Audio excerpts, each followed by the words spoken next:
Welcome, welcome. Our final day here of King of the Rockies 2025, broadcasting live from the Mile High City in Denver. I'm Socraton, and I've got Magic in the booth with me today. How you doing, man? Hey, I'm good, thanks, yeah. So we're going to be diving into the top bracket finals here in just a little bit. We've got a couple of series coming in. We've got a show match later today as well. Magic, how have you been enjoying King of the Rockies so far? It's awesome. One of the best lands I've ever been to, I think. It's been a lot of fun. Have you been to a couple other lands then? Oh yeah, I've been to quite a few. For AoE4, I think I've only been to Red Bull, and then this one. But, Okay. Yeah. Okay. Yeah, this has been a lot of fun, hasn't it? Just all the people here. You guys, the Canadian group, there's been a lot of Canadians here. A lot of people have made the trip to come in. I know some guys from the Vancouver, BC area have come down. We've also got, of course, the Canadian Bros, yourself. How's that been, having everyone here? It's awesome, yeah. It's a big group supporting us, supporting Wham and Puppy, I guess. So that's good, yeah. Yeah, it's been fun. Yeah. We'll be diving into some games here in just a little bit. I do want to take a moment to recognize that we have been sponsored by World's Edge, and that's what's helped get this tournament off the ground and here and on your screen. We've also got our, up there in the top corner, over by Magic there, we've got our donation total there. We're looking to get just $5,000 total to add on top to the $15,000 prize pool, make this an official S-tier tournament. But outside of that technicality, this is basically just an S-tier tournament, almost. I mean, everything but that technicality. The top level of play has been good. How do you feel about your performance coming into this game, and how do you feel you did? I think I did well versus PuppyPaw. Like, I thought it was going to be a 3-0. At least I got one win out of him, right? Yeah. Versus Myriad, I think I didn't do that well. But you know, he drafted way better than me, I think, in that set. So props to him. He did his homework. Yeah, I mean, taking a game from the other guys is still, that's impressive. Yeah, Myriad's been looking pretty good too. He really practiced, and his draft was really good. I was happy to see you play well as well. I want to take a look here at the brackets. I can kind of see the results. So we're going to be starting off with the winner bracket final. It's going to be a best of 5 here. That's going to be MarineLorD facing off against PuppyPaw. Both these guys haven't lost a series yet, but the loser of that one's going to go down and then play Wham, who's looking to find his way back to the grand finals as well. And then, of course, we'll have the grand finals to finish out the day. Of course, we got that show match in there as well. Looks like we have Philsberto and the Mr. Munch fill in the gap, which they were both here last year as participants in the King of the Rockies when it was just an NA event. Of course, now it's worldwide, so we've had the likes of Louis, we've had, of course, Valdemar, Myriad, some of the European guys coming here as well. It's been a lot of fun, and I'm almost sad this is the final day. Yeah. But it's been tiring, though. Like, it's been put a toll on the players. I think I'm living right now with MarineLorD, PuppyPaw, Wham, and I think they're all kind of out of it. I feel like they're just exhausted. So, yeah, it's the altitude here in Denver, right? I think. It's, you know, we've all been joking. I've been just complaining incessantly about how dry it is here. And I don't know where in Canada you're from. Toronto. Toronto? Yeah. Okay. A little cooler, a little more moist there. And I'm from the coast of Oregon, so a lot more wet weather. It is dry, and the air is thin. It is dusty. The weather's nice, though, outside of that. It's nice, crisp, nice, cool fall. All the leaves are changing colors. But yeah, I've noticed, and the guys, we've been hanging out late at night, too. Everyone's been staying out a little too late, and this morning, I remember getting up this morning, too. You could ask my wife about that. It was rough. I barely rolled out of bed. But we're here. We're excited for some games, and we'll be diving in, I think, pretty shortly. So what do you expect to see in this matchup between PuppyPaw and MarineLorD? This is going to be an interesting one because before the tournament started, like, Wham and PuppyPaw are my main training partners, right? Because we live in the same area. And I said, the way PuppyPaw was playing in practice, I said he's going to win the whole thing. He's really good. But then again, I haven't been practicing with MarineLorD lately, and he is the reigning champ. So it's going to be a very interesting set. In the first matchup, I think MarineLorD got a little bit of an edge on the draft there, but it's going to be very interesting to see what happens.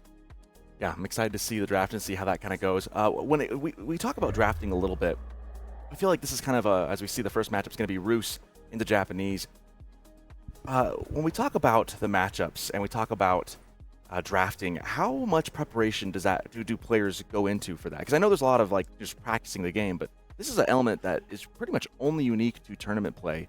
How do you guys go about practicing for that?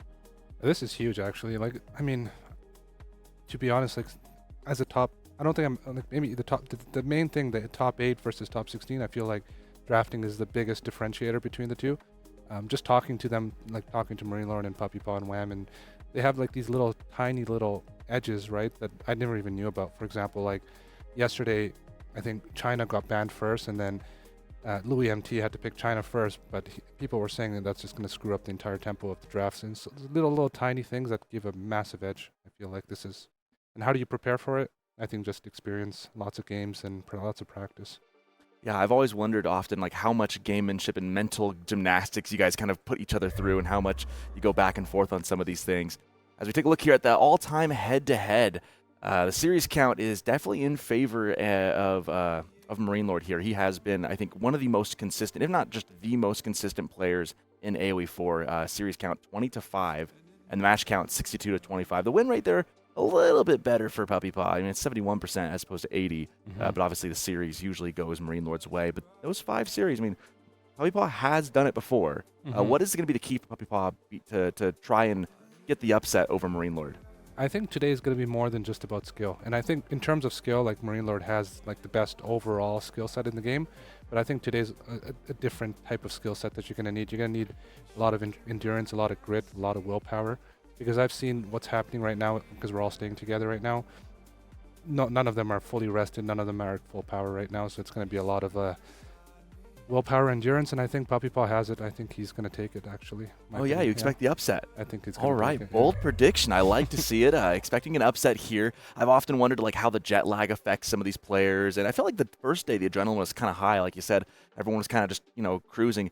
People have looked kind of tired. I'm starting to see the bags under the eyes form a little bit. It's day 3 in a row, and I've always just marveled at your guys' resilience to go back-to-back games in these series, especially when it's a 5-game series, and you just go diving in. Like usually you guys only take like a little break between game 2 and 3, go use the restroom, but it's like boom, boom, boom.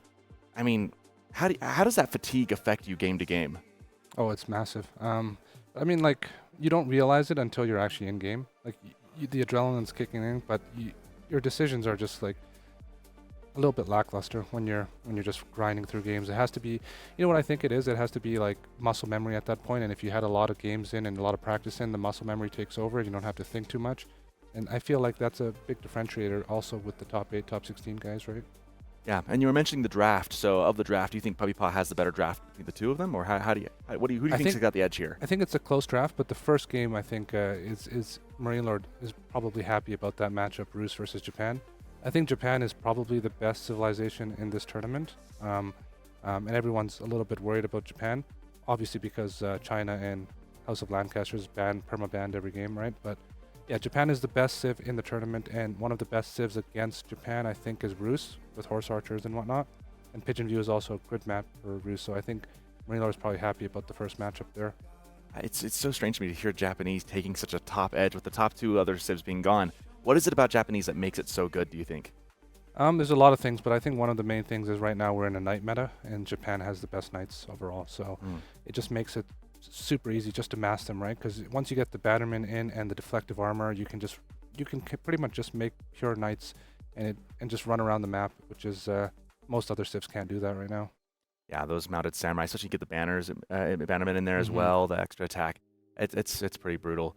As far as looking down the line, though, what are some future matchups you might see? We do have Front Range, it looks like, as a map. That hasn't been played a whole lot. What's your opinion of that map? It's a fun map. I like that map, actually. It's very different, very unique to the map pool. It's very aggressive because the gold mines are, well, there's 2 small gold mines in your base, and then you have to go really far out to kind of get the rest. So yeah, I like the map a lot, and I think Ottomans is one of the best picks there as well. So MarineLorD did snag that. I think PuppyPaw is going to try to match it with. I think he's going to try to go Mongols there, maybe. Actually, no, Mongols would be on Golden Heights, so I'm not too sure what he's going to pick there. Yeah, looks like we're gonna have a pretty good series on our hands. This is one of those matchups I've kind of had circled on my list of upcoming things. Is I mean, once we get into these late stages and you get these top guys, it's always amazing because one of these guys has to lose, and it feels like just impossible to say, knowing how good both of them are. What is it you think? You mentioned you think PuppyPaw is going to get the upset here. Do you got any predictions as to how many games it'll take for him to do that? Do you think it'll be a full 5-game series? Think he's going to do it in 4? I think it's a full 5. I think it's going to be like 3-2 for PuppyPaw. I think they're just. I mean, MarineLorD's very, very strong. His skill set is better than I think every other player. Like he has everything, right? But I think PuppyPaw has something that he might lack a little bit, is creativity. And I think PuppyPaw is a very creative, very unique player. So I think that's going to be his edge. And I think he's better rested today. MarineLorD's room is right next to mine. There was some hiccups there last night, so I think PuppyPaw is more well rested right now. So we'll see what happens. Alrighty, that's something I've mentioned a lot too. That like when you feel good, you play a lot better, and when you don't, it really does affect your play. But you've gotten to practice these guys a lot. What are some hallmarks you feel like of their play styles that they have that others might not have as much? You mentioned the creativity. Yeah. I think PuppyPaw, one thing he does that I think almost no other player does to his level is he's all over the map. He's always raiding you. He's in your base. He's always attacking vills. And it's actually a bad thing practicing with him sometimes, because when I'm playing versus PuppyPaw, I know I have to have towers at my gold mine or at my berries or whatever. But when I'm playing versus other players, I don't really need it sometimes, and I feel like I'm wasting money just making those towers, and he forces me to do that. So rating-wise, I think PuppyPaw is very, very strong. I think MarineLorD is a very calculated, very safe player. Like yesterday when he was playing in a match versus... sorry, not yesterday, but when he was playing versus MSN, I remember there was a point where he could dive and just kill MSN and with an 80% certainty. But then he didn't do it. He's like, why would I take an 80% chance when I can have a 100% chance a couple minutes down the road? Where I think he's very patient and he's willing to wait. That's definitely something I've observed. I always think of it as like methodical, and I feel like Louis a lot like this in many ways too. Both those players very, very methodical in what they do. Getting a live look right here at both MarineLorD and PuppyPaw. We've got a group of people already in the crowd watching and ready to go, and we're excited, and we are excited to get underway very shortly. It looks like they're preparing themselves to hop in. You see MarineLorD there, hands clasped, and PuppyPaw doing what I would do if I were in the chair, just kind of swiveling back and forth. That's I can never sit still. Yeah, look how focused they are. It's funny because we took the same car, right? We have a rental. Yesterday, everyone's in the car, like enjoying themselves. We're doing some karaoke while we're driving back to the Airbnb. This morning, we tried. PuppyPaw completely quiet, MarineLorD completely quiet. None of them want to say anything. They're just focused and getting ready for their matches. I know it's a lot easier for us, no longer. I mean, for you, I guess you probably had those nerves going into your games, but now you're kind of off the hook, right? For myself, I'm just casting it, so I just get to sit back and enjoy the show. Just get. There's no nerves at all. The only nerves I have are when Cal gives a 3, 2, 1. Let's get on air, and that's wow. Actually, we're just noticing right now we are up to $2,180, $2,180. We are 43% of the way to hitting that 5K mark, which makes us an official S tier tournament. We are out there. We could do that, man. If anyone at home has the ability to add to that pool, we'd love to make this an official S tier tournament in the books. The status that would bring Rising Empires would be pretty awesome, and it would help encourage hopefully more sponsors like World's Edge, which we are all again very grateful for the 15K to get us to this point. Could help encourage more future events, because I think we definitely want to do this again next year. Oh yeah, it's been just an absolute blast. Yeah, it's been a lot of fun for the players as well. We're all sitting around together watching the games and stuff like that, and everything's been we've been well taken care of by everyone here, the administrators, the staff and stuff. So yeah, this is a perfectly run event rather, and I think I hope to see more of it. Yeah, well, I was going to ask, what's your favorite part of Denver outside of just meeting everybody? We went to the Rockies, I guess. Okay, you got to go out, get a hike in. Okay, nice. I actually like that it's really quiet here too, because I'm from Toronto where there's like a lot of density, and here it's a little bit quieter, and I prefer that overall. Alrighty. Well, let's dive into game number 1 here of this best of 5 series. A premier matchup between MarineLorD and PuppyPaw. MarineLorD as the yellow Roos and PuppyPaw in the red as the Japanese here on Pigeon View to start things off. Yeah, this is also something that PuppyPaw does a lot. He takes his forward hunt. A lot of players don't actually do this. He'll take advantage of every map, every situation that he can get. If he scouts a board that's nearby, he'll actually go for it, where I feel like a lot of players are build order oriented and they won't actually do that. He'll adapt completely to the map. That really speaks to that creativity you were talking about too, being willing to be a bit more versatile. We do see very typical of Japanese in this meta currently, early Dark Age Spears and MarineLorD right off the bat, knowing to wall in that hunting cabin. That's that's one of the things you have to really respect that. Right? PuppyPaw is going to get aggressive, but still forcing out the investment in walls very early on in the game. Yeah, that's very smart of him to do that. I was actually thinking like he's in a very bad scenario because that hunting cabin would have went down. So good for him. Yeah, a very flammable hunting cabin there, but yeah, lots of walls being built. And that should keep it safe for the time being. PuppyPaw looking like his spears kind of moving back towards that gold. Obviously, Roos not really concerned about gold or anything else back there, but PuppyPaw just scouting around with the spear. Yeah, he hasn't really seen the positioning of the hunting cabin yet, so he needs to find it. But I don't know what he can do right at this point. I think he needs to cancel his spear if there's one on the way. And I mean, he's still got a little bit of an investment out of it, so it's fine. Yeah, I got a bit of a reaction. Looks like the hunting cabin moved a little closer too. You could see the the footprint of where it was going to be built. MarineLorD had to kind of move it closer within the TC range. Didn't want to get that one burned down either. Yeah, I think the only thing he can really do with these spears now is try to scout for the sheep on the map and see where they are, and then just reposition his scout to grab them, or kill them if he doesn't think he can grab them. I think attacking this wall is kind of pointless at this point because it's not going to really do anything. Yeah, they do have more HP. Those fortified palisade walls, they'll have 2,500 HP as opposed to the standard. What's the standard for palisade walls now? Is it just 2,000? It's not something I've ever really looked at, but I know that the fortified ones for Roos have a lot more. Yeah, it's one of the things also, like when you talk to top players, like 1puppypaw and Wham, they don't, 1puppypaw, Wham, and MarineLorD, all of them, they don't actually know the exact specifics of certain things, right? They just have, they're more big picture oriented, I would say. Yeah, it's like a feel. I know that's got more. I don't really think about the exact number of that. We do see the Golden Gate going up. No surprise there. MarineLorD taking the landmark of choice. That Cal was talking to me before the stream began. He said that the nice overlay we've got here wouldn't actually work for the Kremlin. He has not yet built in the stuff for that because no one's used it, so he hasn't bothered. I think what 1puppypaw maybe should do with these two spears is try to grab a boar, I think. Or he's going to take the outpost. That's a smart call as well, but he should probably take an early boar now. I think utilize the spears. He already made them, right? Yeah, I really like those outposts as POIs. What are your opinions of the POIs that have entered the game? POIs? What do you mean by that? The point of interest, like the towers I love and things. it. Yeah, I love it. I love it. It's great. Yeah, I think it's a fun addition to the game. Especially, I like the towers on this map especially. I think it adds a fun strategic addition.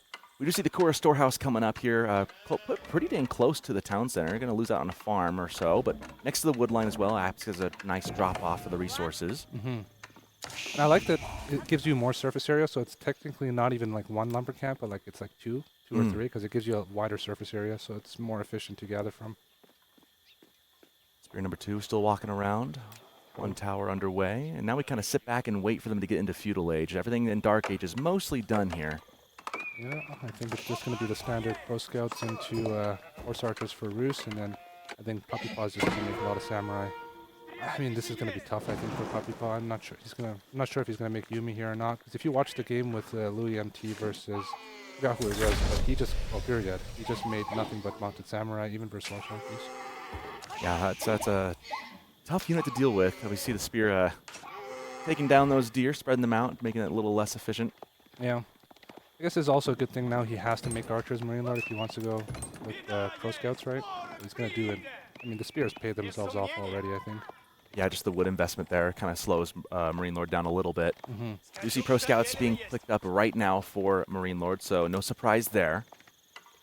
The barracks to go with it. Huh, interesting. I guess he's planning on doing spear into spear, but that also kind of helps him transition for when mounted samurai enters the field of play. Yeah, this is a great call, great option. Yeah. Hunting cabin producing a couple scouts. Our observers taking a look at that. Shout out to Def Jackal, by the way, who's been observing a majority of the matches for us today, along with Cow next to him there. There's a little confetti. I love that button, actually. Cow managing all the things. You know, for people at home might not know, there's a 3 PC setup to get this thing going. Just observing the game on top of, this PC running the stream. So a lot of back-end stuff to make this happen. I'm just going to give everyone their flowers today as we're in the final day. I wonder if it should have, maybe he should have gone archers, because he's going to need to make an archery range anyways for horse archers, right? And he could have pushed his food back a little bit too. Spears, I don't know. I'm not sure. I mean, MarineLorD knows more than me, but I feel like archers would have been okay here too. Yeah, it's like one of those things, like if it doesn't work, we'll critique it. If it works, we'll say it's genius, and that's kind of, I could see it working either way. I don't feel like it's a wrong decision, but I agree. Having some archers could help. This is the thing, like when I see 1puppypaw being greedy like this, when he's going for a forward hunt like that, I try to punish it a little bit, and I find that it's not worth it. It's better to just be greedy yourself rather than try to punish your opponent's greed. So I guess this is kind of the hallmark trait of MarineLorD. He doesn't really always try to punish you for being greedy. He just tries to be greedier himself. So this is interesting. This is really bad from 1puppypaw. You should definitely. That's a long way to walk. Yeah. Last deer carcass there, though. The nice thing about going for the deer here is he's denying that pack from MarineLorD as well. True. So he's making sure that one is his. I do actually kind of like the play to go out there, like you said. Get aggressive with the greed on there. Because now that's denying a deer pack that, I mean, it's supposed to be yours, but MarineLorD's not going to stop at his 2 packs either. So I like that he's securing one of those for himself. This is a really fast H3. He didn't make anything. He just jumped right into it. He's building with 5, I guess, or 4. Looks like 4, Yeah. yeah. But I mean, he dropped it down like before 7 minutes had ticked over. So Yeah. very, very quick castle age up, which, I mean, makes sense. Your best unit is going to be those mounted samurai. You know you can't really do much other than slow down the pro scouts. Minus, I mean, you got some spears already out in the field, so you might as well just get right up in age. I wonder how many he has on wood, right? Because I think there's only 2 on wood. Is that right? Yeah, that's right. Only 2 on wood, only 85 or so a minute. They are getting really efficient drop-off, and they're right there. Yeah, so. but like, where's the stable, though? I don't see. Oh, good point. Stable, right? He might just go straight into something else. Like, He doesn't really have anything other than, I mean, would he just go regular footman samurai? That doesn't feel like it'd be very good, right? I don't know. I think he's going to try to cheese him here, maybe. I'm not sure. Let's see what happens. 'Cause he's not going to have enough for a stable anytime soon. And you can easily get one if you wanted to, because he just has to reallocate from gold. He did move 2 onto wood right now, so maybe that will speed that up. But yeah, he should have one at this point. He does have a lot on gold right there. Wonder if he's going to put his treasure inside of the TC for extra bill production at this point. Just get a little bit of an edge there. You don't see the Oroshido go in there too often. That'd be interesting to see. There he is. I'm looking at him right now. And Oh, where's he going? probably Oh, to the stable's- house or to the forge? Stable's on its way. Oh, it's got the stable on the way. Okay, there it is. Wow, good timing, though, to have that right as soon as the Oroshido's ready to go. I mean, he's only having about a second of delay there. Yeah. Right. And then, oh, this is a little bit greedy from, well, not greedy, but this could be risky for MarineLorD as well. I think he'll get it up house though. going up. Yeah, that's a lot of wood right there. He could get a lot out of it, though. Yeah.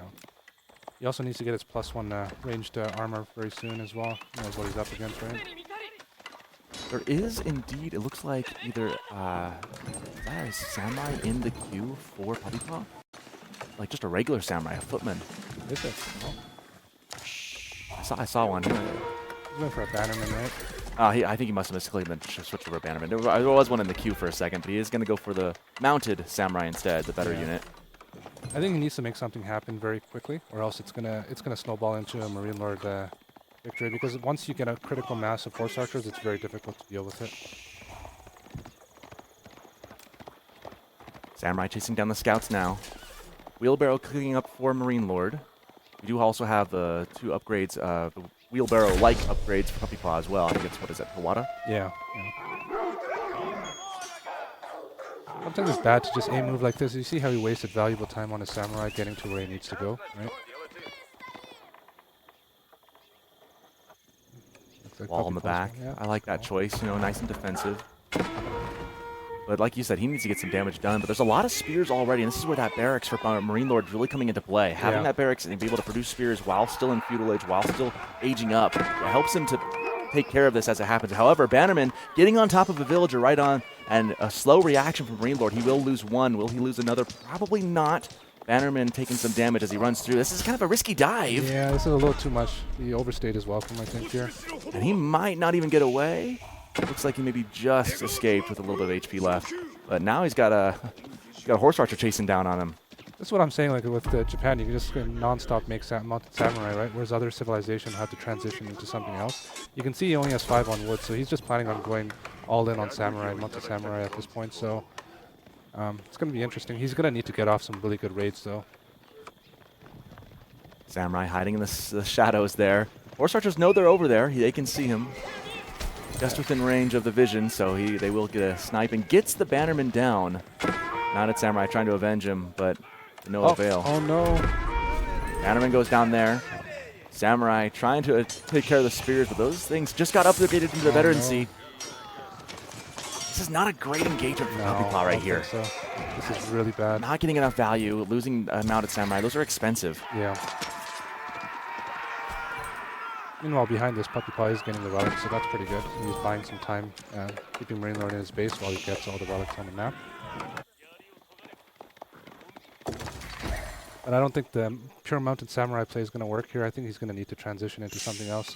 Like MarineLorD already has spears, and I don't know if he's going to... Yeah, he has horse archers too, so he's going to... Yumi Ashigaru then, and go for the archers? I would say so, yeah. He's going to have to change it up, I think. Yeah, pretty good number of horse archers now. 7 on the way with 10 already on the field of play.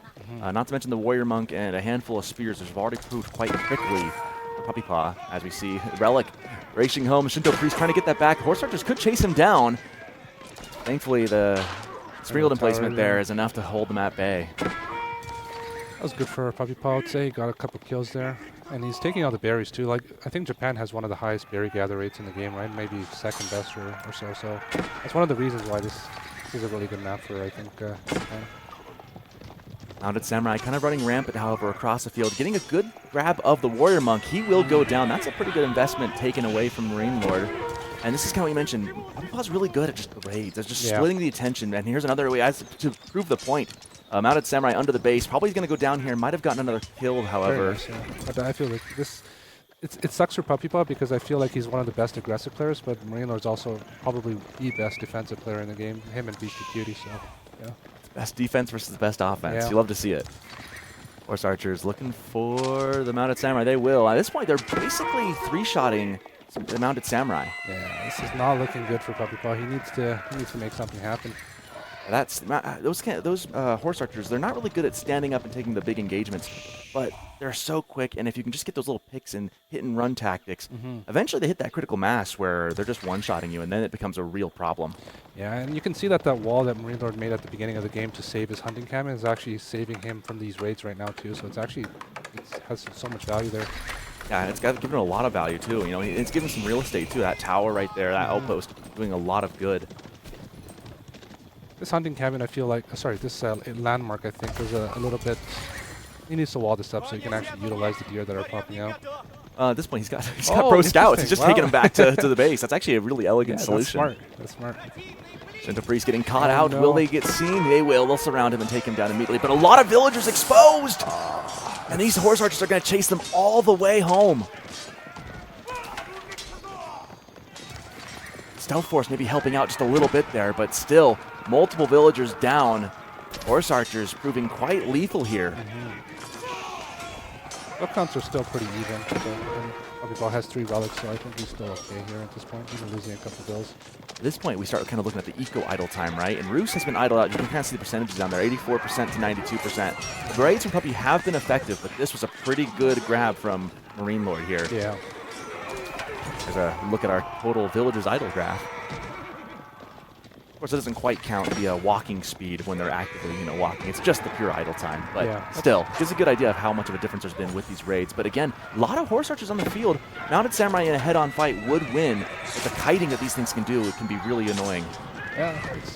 At one point, I thought it was looking bad for PuppyPaw, but I don't think it's looking too bad anymore. I think he's still in a good spot. And he's got 3 of the relics. He's gotten the majority of those. The villager count's pretty much even. And the nice thing is PuppyPaw is able to move out on the map still, and he's been gathering those outside resources. Now we see the first sacred site trying to be captured. That's not going to go up, unfortunately, for PuppyPaw. MarineLorD's going to spot that out immediately and take out the priest. There's some strange towers, though, because he's putting this for the deer. I don't know if that's the boar right there. That's not the boar, right? So, there's only 2-3 deer there. I think he should have put this on his berries over there. Looks like that. Yeah, maybe.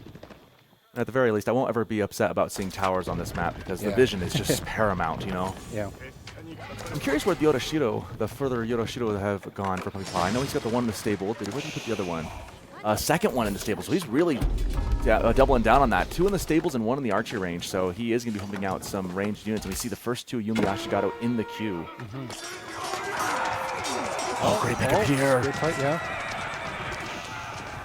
Horse Archers and Mass is getting to the point where they're going to one-shot these samurai, so this is going to be a little bit dangerous for him. A couple good Vil kills, though, and delaying that boar grab from MarineLorD. Yeah. Springled emplacements proving pretty good, and this is how you stop things like Mengadai and Horse Archers. Static emplacements really do slow them down where they don't want to push in. Springled placements especially do a lot of damage. Absolutely, yeah.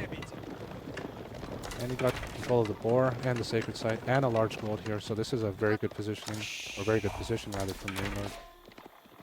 And you can see PuppyPaw's wrapping around with his mounted samurai. He's looking to go for a big raid. Now that he knows the positioning of MarineLorD's army, he's going to try to go right for the backstab. I wonder if this is going to get LOS on line of sight of it. I don't think so. Horse Archer mass up to 39. That's a pretty spooky number. When I start seeing upwards of 40 Horse Archers on the field, I start getting kind of nervous to even take big fights. Especially when you only have about 11, 12 mounted samurai. These things just start one-shotting you and kite you all the way back to your base. Yeah. You can see MarineLorD knows something's up. He's kind of positioning his army in between his base, and now he's second-guessing himself, and now PuppyPaw's in his base, about to go in for a big raid. He decided to pull back. Second town center being placed from puppypaw as well, looking to scale his eco. We haven't seen a lot of early 2TC plays in this meta, but sometimes you see people sneak in another one. He does have those 2 sprinkle towers, so able to defend that spot for sure. Yeah, it's because Japan gets a really good passive, and they're able to get stone with their gold, so they just easily second TC. We do see the chop through there on that as well, and we do see the raid in the back line. Mounted Samurai trying to get onto the berries. Gonna get some Vil kills for the effort, it looks like. Maybe not. Just enough horse archers and town center fire to keep them at bay. Yeah, he's too worried about the horse archers catching up to him, and they're going to kill pretty much everything if they do so. He's not taking too many risks there.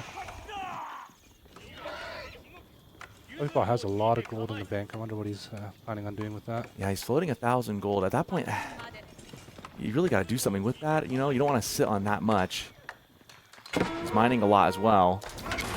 Ram's coming in from MarineLorD. He's looking at that town center and saying, hey, I can take care of this. Interesting. He's being a little bit more aggressive than he usually is. I don't really think this is something that's too characteristic of his playstyle. One ram does go down. Mounted Samurai quick to get on it. Those rams always ever a little too eager, it feels like, in these kind of games. Yumi Yashigato now on the field and revealed.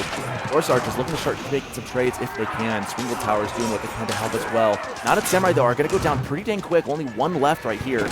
And that's going to expose a lot of these villagers. Those Horse Archers outnumber the Yumi Yashigato. I think they can win this fight. Yeah, and puppypaw's full army is not even there in position, so this is a very good attack from MarineLorD. A couple of reinforcements coming in from puppypaw, but it just doesn't seem like it's going to be enough. MarineLorD, we'll see how careful he wants to be here. Those Horse Archers essentially two-shotting the Mounted Samurai. Yeah. Once there are only a couple of straggling Samurai coming in, you're not too scared. Yumi Yashigato obviously have that -1 attack as well. They do have both their armor, their one piercing upgrade. That's +1 damage. They're basically just normal feudal archers at this point. Yeah, for sure. Is he going to hold this? I don't know. This is a good number of Samurai, but they're a little bit weak. Good micro from puppypaw, gets the ram. I think he holds. I think he holds. Getting rid of the ram was a really good pull. Lost a couple of villagers for the effort, but maybe he stays alive with the extra town center to scale back if he needs. Horse Archer numbers are thinning a little bit, down to 35. And puppypaw's up by like 15 bills, which is, if he holds this, he's going to be in a good spot, I think. Mounted Samurai now in enough numbers to be kind of a difficult thing to worry about from MarineLorD. They are a little bit low on health, but again, Mounted Samurai do a really good job here, and the spear is just not enough to hold them at bay. Horse Archers are still in a good number, but again, they don't like standing and fighting. They like kind of doing the hit-and-run tactics. It's hard to kind of hold your ground when you don't have a front line. Mm-hmm. Yeah, I'm really impressed with the way puppypaw's playing right now. He's doing well. MarineLorD feels a little bit off, right? I told you, like, I don't see him doing many aggressive plays. I feel like he's always looking to get little tiny edges. He's not looking to take one big engagement, but I guess he saw puppypaw taking that second TC and decided he has to react. Wood line there almost cleared out. A lot of value gained. He's now moved down to the southern wood line. Or I should say western wood line. I still don't feel like puppypaw has a really great answer to +40 Horse Archers. I feel like he needs a little bit more Samurai, a little bit more Yumi Yashigato. The numbers game is just a little bit more in favor of MarineLorD. That said, the economic edge definitely pulling in for puppypaw because he's got the Odashiro, getting him the faster production speed if he needs it. Absolutely. He's got the relics, the better split the relics, and with the extra TC, he really is doing a good job here. And now, for MarineLorD, the deer have mostly dried up. You see him going out on those external resources. He is more vulnerable to being raided. puppypaw needs to buy time, as much time as he can, and he's doing that with the Mounted Samurai. He's going in for a raid, and then MarineLorD's also going for a raid at the exact same time. But puppypaw should be able to see this, and he should be able to react. I don't know if MarineLorD has any indication that puppypaw's going in for a raid at the back, so these towers are coming in clutch. Very good. The Springle Towers have just been the lifeline for puppypaw. Again, Horse Archers have a hard time dealing with those. Mounted Samurai now in the back of the base. There's just enough Horse Archers to make this competitive. Mounted Samurai kind of looping around, not finding anything that they want to attack just yet. It's too bad he doesn't have a scout with that, because I feel like he could have engaged that right now and he could have had a huge edge over it. Right? So he's just a little bit cautious. He doesn't know how many units are there. If he had a scout, I think he definitely would engage this right now. Well, those moments where those stealth force really kind of help the defender, because you know there could be a whole army back there if you just don't know. Yeah, absolutely. Speaking of an entire army, here come the cavalry. Right of the Rohirrim running around. Horse Archers going to find a straggler Samurai. He's not going to live to tell the tale. Where is he? Where is he? I guess he will. Okay. I thought he was a for sure goner. The cool thing about the Mounted Samurai is they're a unit on their own, right? Whereas I feel like in order for MarineLorD to react, he needs to have significant portion of his horse archers to react to them, whereas these guys can just kind of do whatever they want all over the map by themselves. MarineLorD sending a warrior monk to grab this sacred site here. That's been churning some passive gold. That's been under PuppyPaw's control for a number of minutes. That's a lot of bonus gold. You see MarineLorD starting to wall up the map there in the middle right here. What I like to call a wham wall, but wham walls are usually longer, so not quite that. Half wham wall. Yeah, it's getting there. Getting there, getting there. I'm curious how many tickets we got in the Golden Gate there. 4 tickets. Okay, so MarineLorD has quite a bit of a leeway to kind of move some economy around if he needs.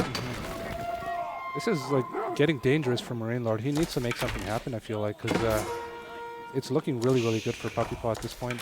Yeah, he's starting to get that farm transition, and those are being, of course, buffed by the TC. It's one of those fun advantages Japanese have with the Daimyo Manor. The only issue is he put his landmark right by the town center, so he's going to get a little bit reduced when he has to do that, I guess, to be safe, right? Because he went really fast in the street. The berries are about to run out for PuppyPaw too, so he needs to get the farm transition going in faster as well. Yeah, most of the external resources drying up here for PuppyPaw. And those horse archers, man, up to 59 horse archers, 2 more on the way. He's going to have 60 some odd horse archers. I don't know, this is looking a little dangerous. Maybe the head-on fight, PuppyPaw takes it, but goodness, you do not want to get caught out unawares by these guys as the fight ensues. Yumi Ashigato trying to hold up, but now some warrior monks in the front. And a number of knights as well. 15 knights for MarineLorD to try and take care of these archers. Yeah, it's a good engagement for PuppyPaw. Mounted Samurai able to keep Yumi Ashigato alive, and that is kind of the DPS that PuppyPaw needs to take care of these horse archers. Able to punish those guys when the horse archers extend a little too far. Mounted Samurai kind of being very, very close to them. And meanwhile, these raids, what PuppyPaw is so good at, trying to get in the back of the base, some villagers exposed, but a number of knights in the back now. We see this full knight transition kind of happening from MarineLorD, where he's going full cavalry, both horse archers and with the knights for the front line. Absolutely, yeah. I think PuppyPaw needs to take a forward position at some point because the large gold, he needs to find a way to secure it. MarineLorD's already secured his, and Japanese don't get keeps in age 3, so I feel like he needs to age up at some point and just chill for a bit. You see the economy count there really kind of outscaling what MarineLorD has. And again, relics aren't really a factor here. It's 3-2, so not really a huge edge either way. But now with the farm transition happening at home for PuppyPaw and that eco lead, you mentioned that he just needed to buy time, and I feel like that's kind of what he's done. He's bought himself enough time here. MarineLorD now making a farm transition of his own, but he's still down that much economy. Yeah, for sure. I think, well, I'm not sure where PuppyPaw goes from here. Like, for me personally, and I mean, PuppyPaw's way better than me, I would try to just push in and attack, but it seems like PuppyPaw's being a lot more cautious and just being a little bit more patient this time. Usually versus me, PuppyPaw's all in and he's just trying to kill me, but he's being very patient here. I think it's a respect of just how good MarineLorD is, right? You know you can't afford to make a mistake here as we have a big engagement happening. Knights and Mounted Samurai clashing as ranged units on either side exchanging volleys. Yumi Ashigato fighting into the horse archers. Back and forth we go, right in front of the town center. Some samurai looping back around, trying to get on top, but some knights meet them at the bottom of the town center. Yumi Ashigato numbers thinning out a little bit here, still upwards of 50 horse archers fighting. And the front lines for both of these players shrinking very quickly. This is one of the issues. Like you can see, I think MarineLorD actually got the better end of this trade right here. Because the problem with the Yumi Ashigato is you have to target down the horse archers in the back, whereas the knights, he can just A-move, right? MarineLorD A-moves and just kills knights with his horse archers. So, yeah. The upgrade for the manor happening right as some torches came out. Yumi Ashigato have some support with some more samurai, but again, these horse archers, they are two-shotting every single samurai. Oh my goodness, this is insane. And there's no good answer for these knights. I mean, the samurai can fight the knights, but the problem is the horse archers are a pretty good counter to them right now. Yumi Ashigato can't do anything to those knights, like you said. Those horse archers can attack anything, and they don't need to be microed, whereas the Yumi Ashigato need to be focused hard onto the horse archers, which is the biggest issue, because you cut your DPS in half almost. The big edge, though, is PuppyPaw has not lost any economy in this, really. He's maintained the economy, and he has just enough military that MarineLorD can't just close the door and end this game. So as long as PuppyPaw survives, that economy could come back and save him here. Yeah. But yeah, pretty good fight there for MarineLorD. That was actually a pretty good engagement. I think PuppyPaw stopping the engagement. I mean, he's stopping knights entirely, right? It doesn't look like he's making any more Mounted Samurai. I don't see any units in queue. It looks like mostly Yumi, Ashigato. Okay, yeah. He's sitting on 2,500 gold. Oh, he's got a huge bank. He's making what's it called? The infantry unit. Oh, Onobugeisha? Yeah. Oh, samurai. Oh, so he's going samurai. No, he's going for Onobugeisha there. Interesting. He's gonna switch it up to the infantry club. I kind of like that. At some point, you know, with Japan, once you get your eco rolling and you're in good shape and you just spam infantry like crazy, and you have so much food from your farms that you don't even need to really look at your army and just let them do what they have to do around the map. It's really good. I think the key to beating the horse archers is trying to get them to split up, right? If they're all together as one, they operate a lot better as a unit. But the key is you need to break them apart. And I think infantry, if you just start throwing infantry all over the map, that's exactly what's going to happen. You're going to have to be, you're going to have to deviate them from your main force.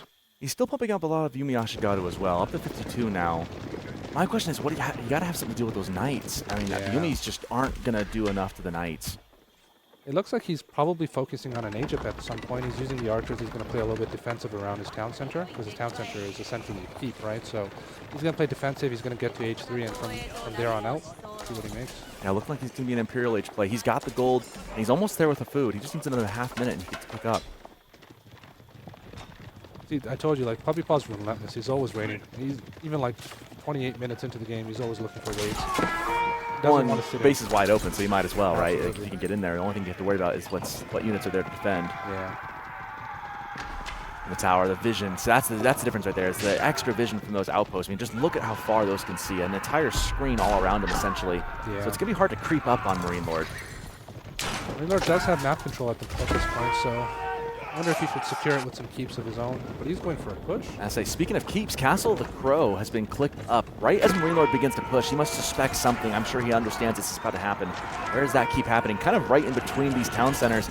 puppypaw sending a lot of villagers to go build that up. Meanwhile, Yumi Ashigaru trying to deal with them. But that's a lot of knights coming in right on top of them. Can he hold this, or will he fall? He has a great retreat point. I think he's going to lose this town center, but he has an excellent retreat point. Oh, MarineLorD is actually not going in. Well, he can't go in anymore, right? Imperial Age clicked up now for puppypaw. He's got to get those upgrades in. He does have a bit of a bank to spend. You see, he just spent about 1,000 gold all at once right there. I'm sure that's some upgrades coming in for the Yumi Ashigaru, making those elite. The upgrade to elite coming in, fortifying an outpost. Meanwhile, exchanging of fire still happening around this town center, which is somehow still up after all of this. Rams are trying to take it down, however, it has been upgraded in a time or two. MarineLorD has a win condition at this point, right? You can see the gold is probably drying up for puppypaw. He has like 2 guys on gold, I think. So he does have a win condition if he can secure the 2 gold in the middle of the map. At the same time, he's pushing into it, which is good. Which is why I think it's interesting that puppypaw, he prioritized getting the Yumi Ashigaru upgrade. He's planning on pumping those out probably for a while here. He understands that's what he needs to do. The tricky thing is again, if MarineLorD just kind of keeps pushing into knights, I still don't see the counter for that, what he's going to do, because he just does not have enough samurai to stand up and fight with those. Absolutely, yeah. A good thing the samurai are pretty cheap gold-wise, but I feel like once MarineLorD gets control of the markets right here, that landmark is essentially going to be useless. I wonder if he should just wall that in, and then just put up a keep or something. That's exactly what he's doing as well. He's going to go for gold control at this point. And that's just going to be his ultimate win condition. 1,000 gold left right there for puppypaw, and that is it. That's enough to do something, but not enough to hold you very long term here. MarineLorD is very far behind, I think, economically, but yeah, health-wise, he's doing okay military-wise. puppypaw moving out of the base now, moving towards that 8k gold. He understands that he needs to get control of this. However, 2 outposts and an entire army already standing on top of it. It's going to force puppypaw back to the drawing board for the time being. MarineLorD hits H4 as well, so I don't know, actually. This is a very tight game, very close.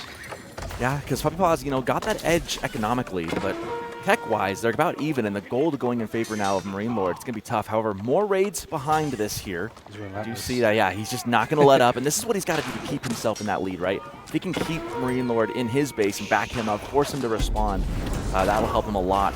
However, there is just a ton of horse archers still on the field of play. However, horsemen coming up now for puppypaw. Interesting choice, yeah. They don't cost any gold, and then Japan has really good horsemen with their banner, so it's a good option. And the issue is these knights are going to be a major problem. He needs something to deal with them. Yeah, I'm almost wondering at what point do you think of spears, but with all the horse archers, that feels like it's kind of a misplay. Oh no. Engaging this horse archer army is just difficult. I feel like you don't want to try to get frontal engagements. You need to like separate them. Yeah, like once they get to that critical mass, it's really hard. Like up until they hit that point, they're really easy to deal with. And once they hit that critical mass of 50 plus, then it's like you just can't win a fight against them, especially when they have knights coming in the front. Yeah. I think 1puppypaw might have a tech advantage at this point, so perhaps that's going to keep him in this fight. It's looking okay. So Yumi are able to like 3-shot these knights, so they're able to start dealing some damage back. The more he kites it back, the better trades he's getting out of this. MarineLorD does need to be cognizant of not losing all of that front line, but man, these horse archers getting onto those vills that are straggling behind, just inflicting a little bit of damage and equalizing that number just a little bit more in favor of MarineLorD. You can see, like, even though he's not like doing that well in these fights, his pop is almost staying the same. Like, his economy is so strong right now. It's 2,400 food a minute, 2,500, so it's amazing. This is where it gets dangerous. This is where it gets dangerous. Now the front line is drying up for MarineLorD, and then these Yumi Ashigaru, once they can start really focusing on the horse archers, then you can start thinning out that number, and once that critical mass is lost, the tech advantage and the eco advantage is going to really show.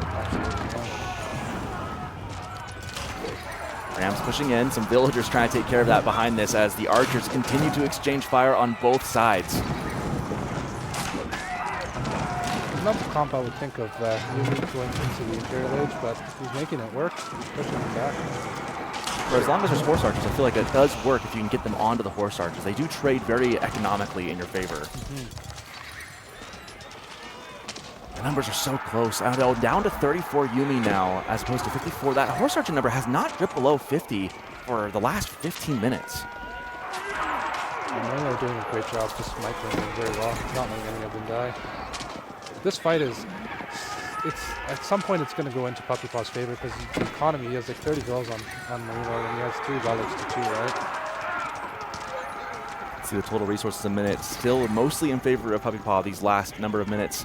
It's evened out a little bit though here and there. We can see the army value lead. Look at that dip. Losing those knights was critical for MarineLorD. He still has that the horse archer mask, but those knights in the front are just gone, and that's why he can no longer push this fight. Has to go back and regroup. Yeah, absolutely. Now the win condition is kind of lost, right? His main win condition was to block him off the gold piece, I think. He's going to continuously try, but if this doesn't work, I think this is going to be game over for MarineLorD. He needs to push him off ASAP. 1puppypaw really pushing into horsemen. 42 Yumi Ashigaru, 22 horsemen. And horsemen, they get kited a little bit by horse archers, but if once they get on top of them, they do a lot of damage. Little towers galore.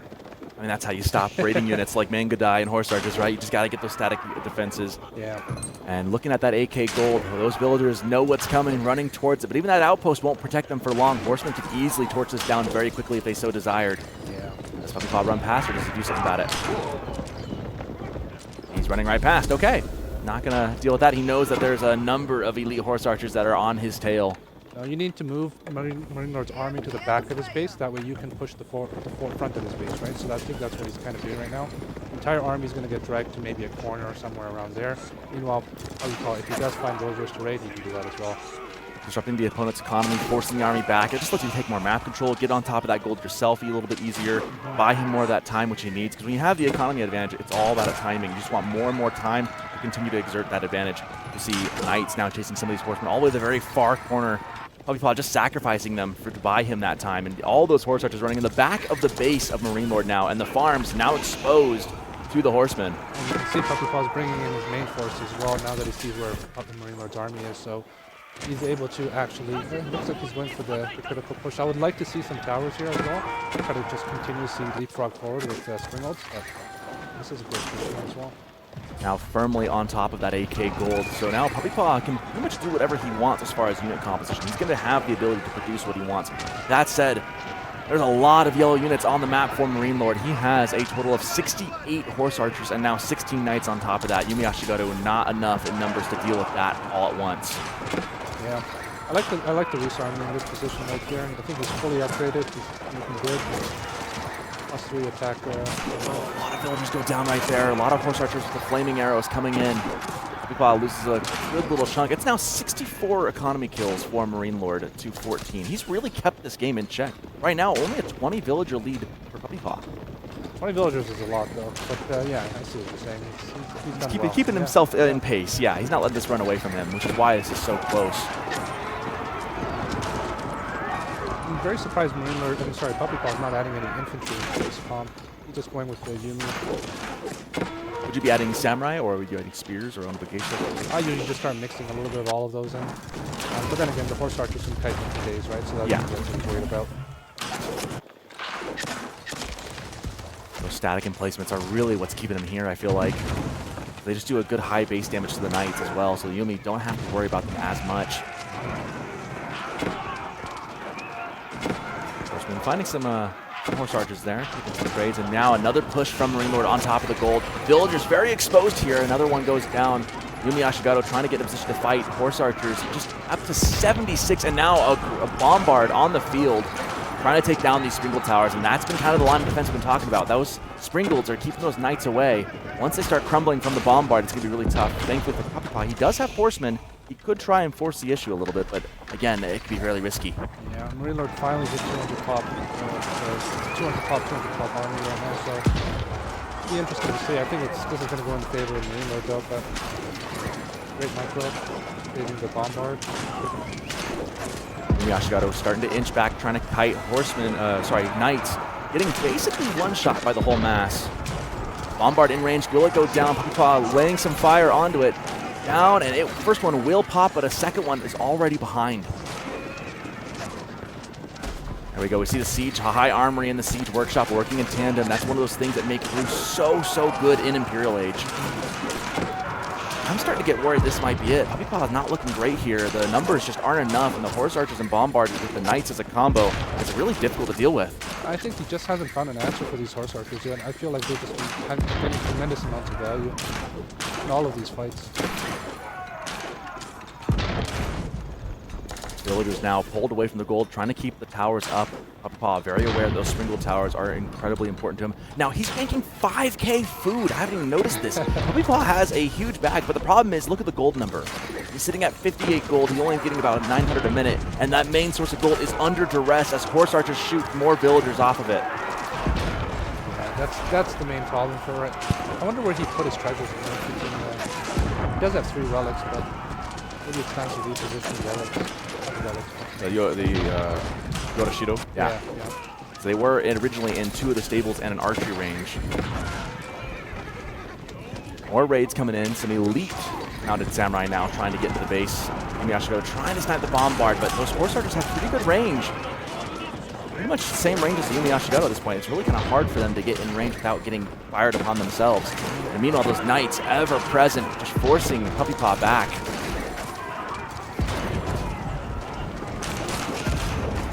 It's amazing to see how much value that MarineLorD was able to derive from the Horse Archers. That's the difference between somebody with excellent micro and just good micro, right? Because I think these Horse Archers are what kept him in the game. PuppyPaw had a significant lead over him economically. Yeah, the Horse Archers, I mean, just keeping that critical mass alive, you know, because he never let that number dip below 40. Now he's up to 77, has 10 more in the queue. Half his army, half his population is almost pure Horse Archer at this point. Still sitting around 200 pop himself, but it just feels like he's got more. It's one of those moments where having more eco is really great, but then you just don't have a big enough military mass to defend what needs to be done. I almost wonder at what point you start losing his villagers. It's like, at what point is that a benefit to PuppyPaw just so we can get more military on the field?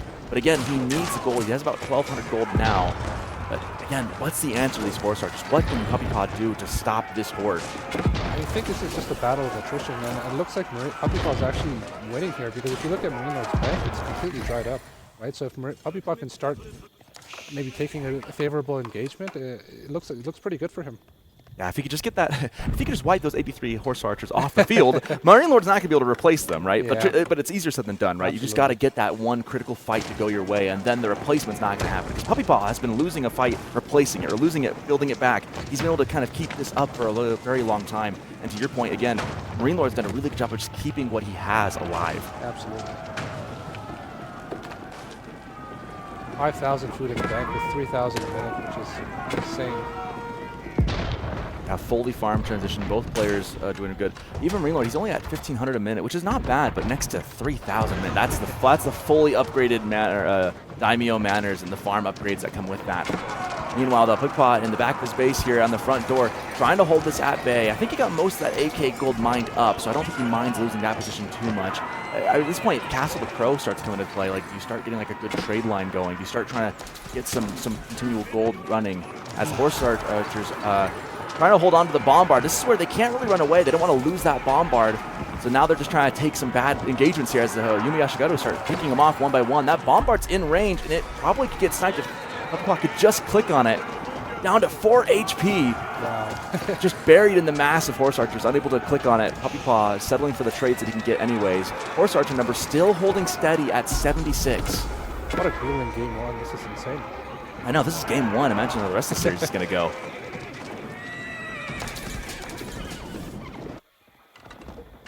Keep going down on the gold. This is a good point. This is where you start thinking about what are the other win conditions. You know, we see MarineLorD's already thinking about the 8K golds are there, but also those sacred sites become a thing as well. PuppyPaw able to deny this keep for the time being. Will he be able to deny it entirely or just for the moment? Because we see the MarineLorD hasn't stopped and deleted it yet. He's holding it there. Villagers coming back. MarineLorD thinks he can press the issue and keep his position here.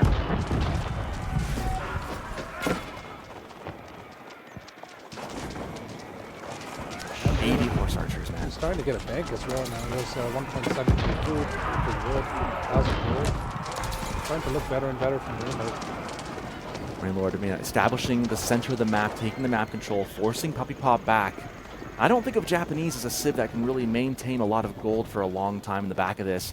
He's not been using a lot of gold, though. I mean, most of his stuff is the Yumi Ashigaru. He really hasn't. None of his comp is gold heavy. Yeah, that's true. I feel like if this was any other Roost player, he would have lost by now. But like, this is MarineLorD. He's just like a level above at most other players. So he's staying in the game just by skill alone. Horse Archers now looking to creep into the base. MarineLorD, you can just see him thinking about it. Like, I could die for this. I can maybe run through, kill a bunch of vills, come back. Like, you could see the thought process. Like, he wants to do it, but he's going to wait for the bombards to come up front. PuppyPaw has 0 gold at the moment. Only using the gold, it looks like, for Bannerman when he needs. Now we see some spears. Now we see a difference here. Yeah. PuppyPaw finally going, okay, if I can get this guy in a head-on fight, if he has to defend these bombards, maybe I can take an engagement. Spears, I will trade pretty well in a head-on fight against Horse Archers. It's the kiting that'll kill him, though. Now MarineLorD has a fallback point with this keep, right, which is excellent. Before he had his fallback point was his town center, so now he can move further and further onto the map, which is excellent. Starting to get a little worried for PuppyPaw here. I'm not sure what his win condition is going to be, because if MarineLorD can establish his foothold with those keeps on those sacred sites, he can really force the issue with the timer coming down. Yeah, and if PuppyPaw hadn't found an answer when he had the eco lead, now they're pretty much neck and neck in eco, right? So MarineLorD having both large gold, so this is getting really, really dicey. Somehow, some way, the military numbers are pretty much identical, but those Horse Archers, 73 of them, just feels like a win condition in and of themselves. Oh, look at this. He's walling off the trade. Now that landmark is going to be all but useless. PuppyPaw has to secure the other side of the map in order to be able to utilize that landmark. One thing I've noticed the difference with these players is PuppyPaw has not made any siege yet, whereas obviously MarineLorD with his landmark is popping out those bombards, able to force the issue. These keeps, PuppyPaw doesn't have a great answer for them. Yeah. Most of his military masses in Yumi Ashigaru, which can't do anything about it. The spears die pretty quickly to it as well. There's not really a good answer for the static defenses of MarineLorD. That said, fire arrows apparently do pretty well. You see it keep going down to half health. The tricky thing is there's Horse Archers on the tail of the Yumi Ashigaru. Going to make things a little dicey here for PuppyPaw. He really needs to secure this position if he can. But the numbers are not looking great in this instance. He's going to have reinforcements coming from behind, however. See, this positioning right here just forced PuppyPaw to get aggressive and force PuppyPaw to make a mistake, whereas MarineLorD can now capitalize on it and just maybe wipe out this entire army. Ashigaru getting some good shots in, getting kind of close, taking some good trades with the Horse Archers. Horse Archer numbers now down to 60. They were up to 80 a little bit ago. Yumi Ashigaru is still sitting around 40, 50-ish. We got some horsemen on the field as well and some spears. That keep has stayed up, and there are some villagers there to help repair it. There is a little bit of stone in the bank from MarineLorD. He could get that back up to health a little bit. I wonder if this is the point where PuppyPaw needs to start killing some villagers to get some extra military pop in, right? Because he has like 5k food, so you can probably cut like 10, 15 villagers right there and have a much, much bigger army to deal with these Horse Archers. At this point, there's not a whole lot of knights for MarineLorD, so most of it really is this Horse Archer mass. those spears at this point and the horsemen feel like a pretty good choice to just catch up and actually do damage. At this point, puppypaw needs to force the trade and wipe, equalize the armies out.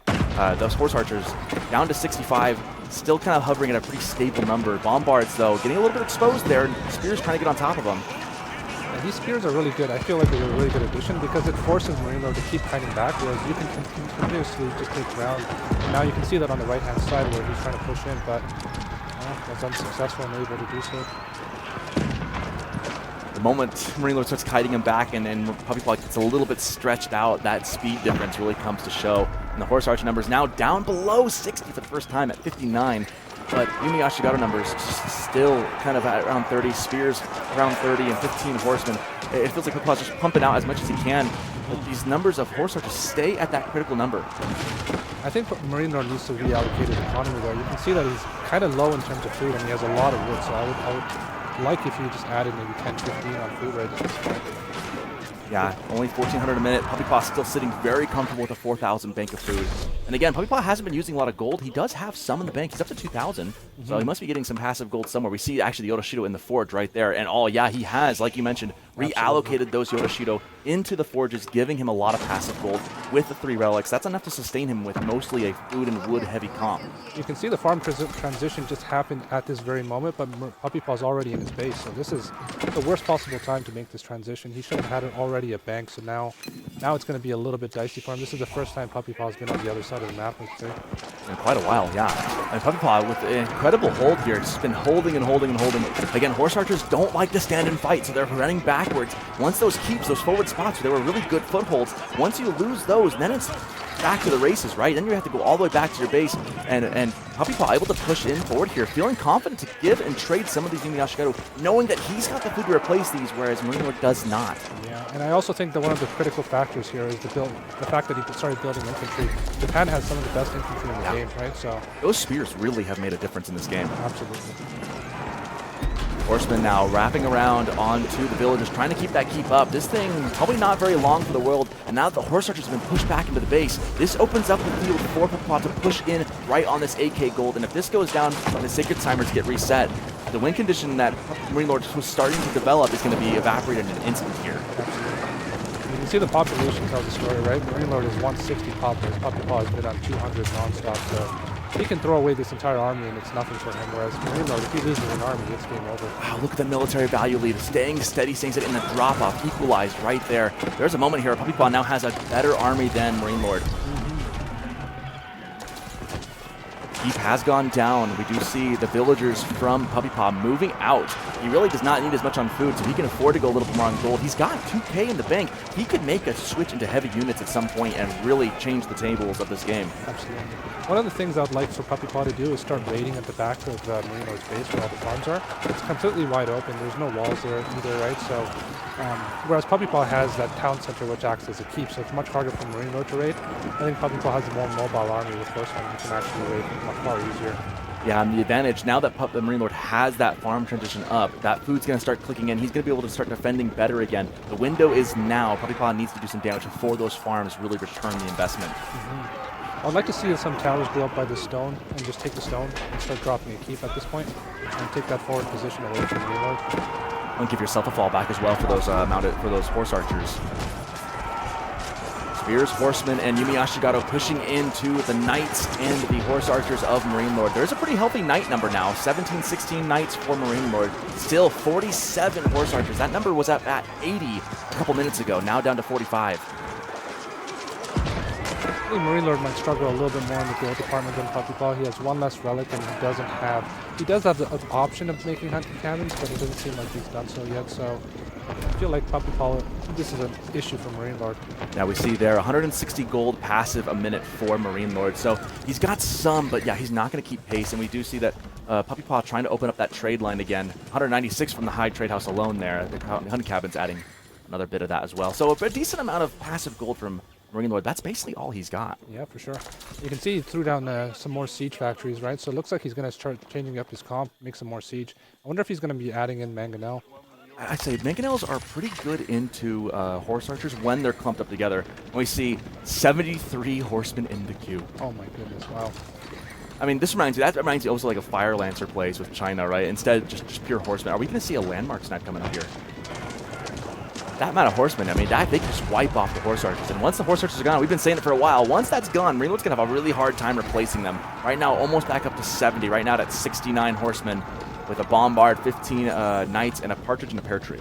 I wonder how the wood situation is going to go for MarineLorD after this, right? Because it Look like a little dry, yeah. Which feels kind of wrong on a pigeon view of all places. Yeah. Big engagement as more spears and horsemen coming up here. Yumi Ashigato. The numbers look in favor of PuppyPaw, or MarineLorD, looking on the screen, but really, PuppyPaw on the back of this has the bank and the ability to reproduce this quite quickly. Pushing MarineLorD slowly backwards. He's just trying to defend that bombard. He does not want to lose it. Unfortunately, Yumi Ashigato on top of it. That was probably going to go down, maybe? Still amongst the group of horse archers staying alive. Knights coming in through, trying to defend. MarineLorD has absolutely incredible micro though. Yeah, he does. Very well. All of these alive, but this is a grueling game, and it's a game one, and I feel like I told you before, like this is going to come down to endurance. It's going to be who has more endurance is going to win this series. I feel like. Right now, PuppyPaw sitting on a 3,000 bank of gold. He's only got about 1,000 food left. He's been spending it very quick. Obviously, he's got 91 horsemen in the queue. I think he just spent the bank and said, "Hey, now I don't have to worry about it for the next 20 minutes." How many stables does he have? How many is that a minute he's pumping out? Only 5 stables, is that what I'm seeing? That's going to take a while to get those horsemen. He probably could use some more production. At this point, you want like 10 stables, 12 stables to really pump as much as you want, if that's going to be his comp. Otherwise, those 90, that's just dead resources sitting there. It's crazy to see, just when you think that MarineLorD is about to lose, it just comes back right away. I think it's the bottle cap that PuppyPaw's kind of putting himself. I mean, he's still at 200 pops, so I guess it doesn't make a difference either way. Yeah. Yeah, MarineLorD, man. You said it too, like one of the best defensive players in the, I mean, if not the best defensive player in the world. Yeah. Able to withstand everything. It just feels like this game is just Japan not having a proper answer for the horse archers, or not knowing what the proper answer is, right? And that, along with MarineLorD's micro, is just in the story of the game. We talked about mangonels. I mean, do you think that's a viable answer at this point? If you have just a big... saw them right now. Oh, there we go. Going on to the spears. The mangonels in mass do pretty good damage to spearmen. It would especially crush the Yumi Ashigato. What about for PuppyPaw? Should he be thinking about mangonels for the horse archers, or is that just kind of silly? I think the horse archers are too mobile. I feel like it's very difficult to make hard it work. To kind of group them together, yeah. But I really like the infantry switch. I think this is the way to go from PuppyPaw knows all the but I really like infantry in this spot. Just spam them, you have a lot of food coming in, and he really needs to start opening up the map. He's fighting one front with one front. He needs to start raiding, he needs to start making the horse archers split up. You don't want them all in one shot, right? Because it's hard to micro on 2 different fronts with horse archers. Yeah, definitely. And when you have a group of 51, they're just one-shotting everything. If you can split them into 25-25 or even 30-10, 30-15, you can start getting some better favorable deals here. We see villagers getting desperate for wood. We have deforested the entirety of this map. Nothing but stumps. The Lorax would be most displeased with these 2 players right about now. Yeah, so this map turns into a battle of wood after the battle of field, and I think that's where we're coming to at this point. We are 55 minutes in, almost to that big hour mark. Right now, each player is sitting with 1 sacred site. We've got a 3-2 relic split. Gold running out, wood running out. Food is all that is left to be had as horse archers, spears, and Yumi Ashigato continue to duke it out in the center of the map. Yeah, but you can see for the first time, I think PuppyPaw is struggling on the food department, right? This was his entire bank, where MarineLorD has 5,000 in the bank, so... I'm getting worried about those mangonels. He's starting to mass up a big siege bass, and I'm not sure that PuppyPaw's able to deal with it. Where does he go from here, though? Like, where do you push, right? Because if you push too far out, then those mangonels can get crushed, right? Because you need space in order for the horse archers to kite back. So you have to be very careful with these mangonels. You kind of wish, like you said earlier, like PuppyPaw usually so good at raiding. I wish it's not like the walls are closed all the way up. You can easily sneak to that north side, just kind of go around, and then just hit those farms, hit the farm. Because right now, almost 7,000 food in the bank from MarineLorD. Now he's sitting there going, "Hey, I've farm transition. I can do this all day." It's not even about the eco damage per se. It's about just making your opponent react to a lot of things. And it's so easy for Japan to do it because they have mostly melee units, whereas MarineLorD has range units, right? It's harder to split out range units. This one spot of the map has been a battlefield for about 10 minutes now. Just back and forth we go. MarineLorD's army, though, getting broken here, having to regroup and recalibrate. Meanwhile, those Mangonel numbers, that value, you can see the army value lead, getting kind of in the lead again for MarineLorD. I'm looking at those mangoes thinking that might be the win condition here. It looks like it. Like, this is the biggest change-up for the game so far, and it looks like it's working. You have to be very careful with them, and I don't think this is... He's coming back, but... Yeah, you have to be extremely careful with him. Now we see for the first time Onimusha coming out on the field. So some cavalry archers of 1puppypaw's own coming out. They obviously are the crossbow-like unit for Japanese. What do you think make of that change? I would almost rather they go off raiding. Yeah, I don't know about this one. I think 1puppypaw is just trying everything he can, right? Because nothing is working at this point. It's not working. It's mostly because MarineLorD is microing so well and positioning his army so well that like no army comp has been able to work at this point. Starting to make more mounted samurai once again. He's got 20 in the queue, making another change, hoping to catch MarineLorD off guard here. Switching into some heavy units might be a really good choice, actually. Those Mangonels are going to be really exposed, not going to do anything to mounted Sams. I think this is the win condition for MarineLorD right here. This portion of the map where the trade post is. He needs to secure that, and you can see that's where they're fighting as well. Right? MarineLorD knows that's the spot to be. Mounted Samurai once again entering onto the field of play, getting a Mangonel or two for their effort. 1puppypaw definitely wants to get those mangoes away from his base and away from his Yumi Ashigaru. In come the Samurai on top. And Samurai, you know, like they do get kind of one-shot by this big mass, but they still fight really well into horse archers. It's just about pushing the horse archers as far back as you can, and that's kind of what he's doing, because now the entire right side of the map is opened up, right? Another Mangonel goes down. Probably another two. Will he get three? This is it, I think. It's looking like it. I say throwing a bunch of mounted samurai was just enough to push MarineLorD back and reset things once again. And now the army value is probably evening out pretty close. We've got 72 units to 55. I'd be curious what the value says. I think this is going to be the nail in the coffin for MarineLorD, because he's switching into men-at-arms. But once you switch into men-at-arms here, 1puppypaw can actually have free reign over making pure infantry, right? And his infantry is significantly better.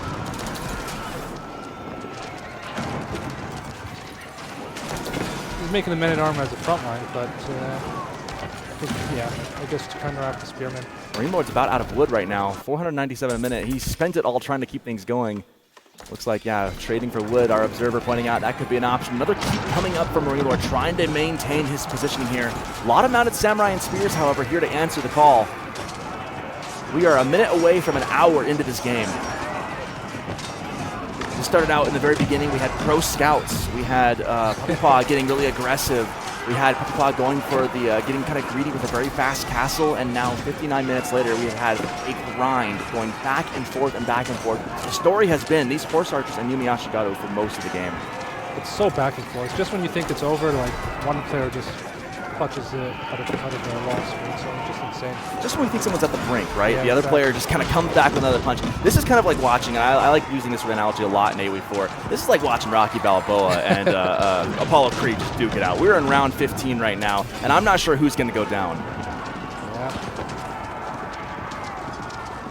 MarineLorD once again stabilizing. Looks like that keep will go up. I don't know if there's any villagers left. Looks like there's one working on it. One brave villager trying to build an entire keep and castle unto himself.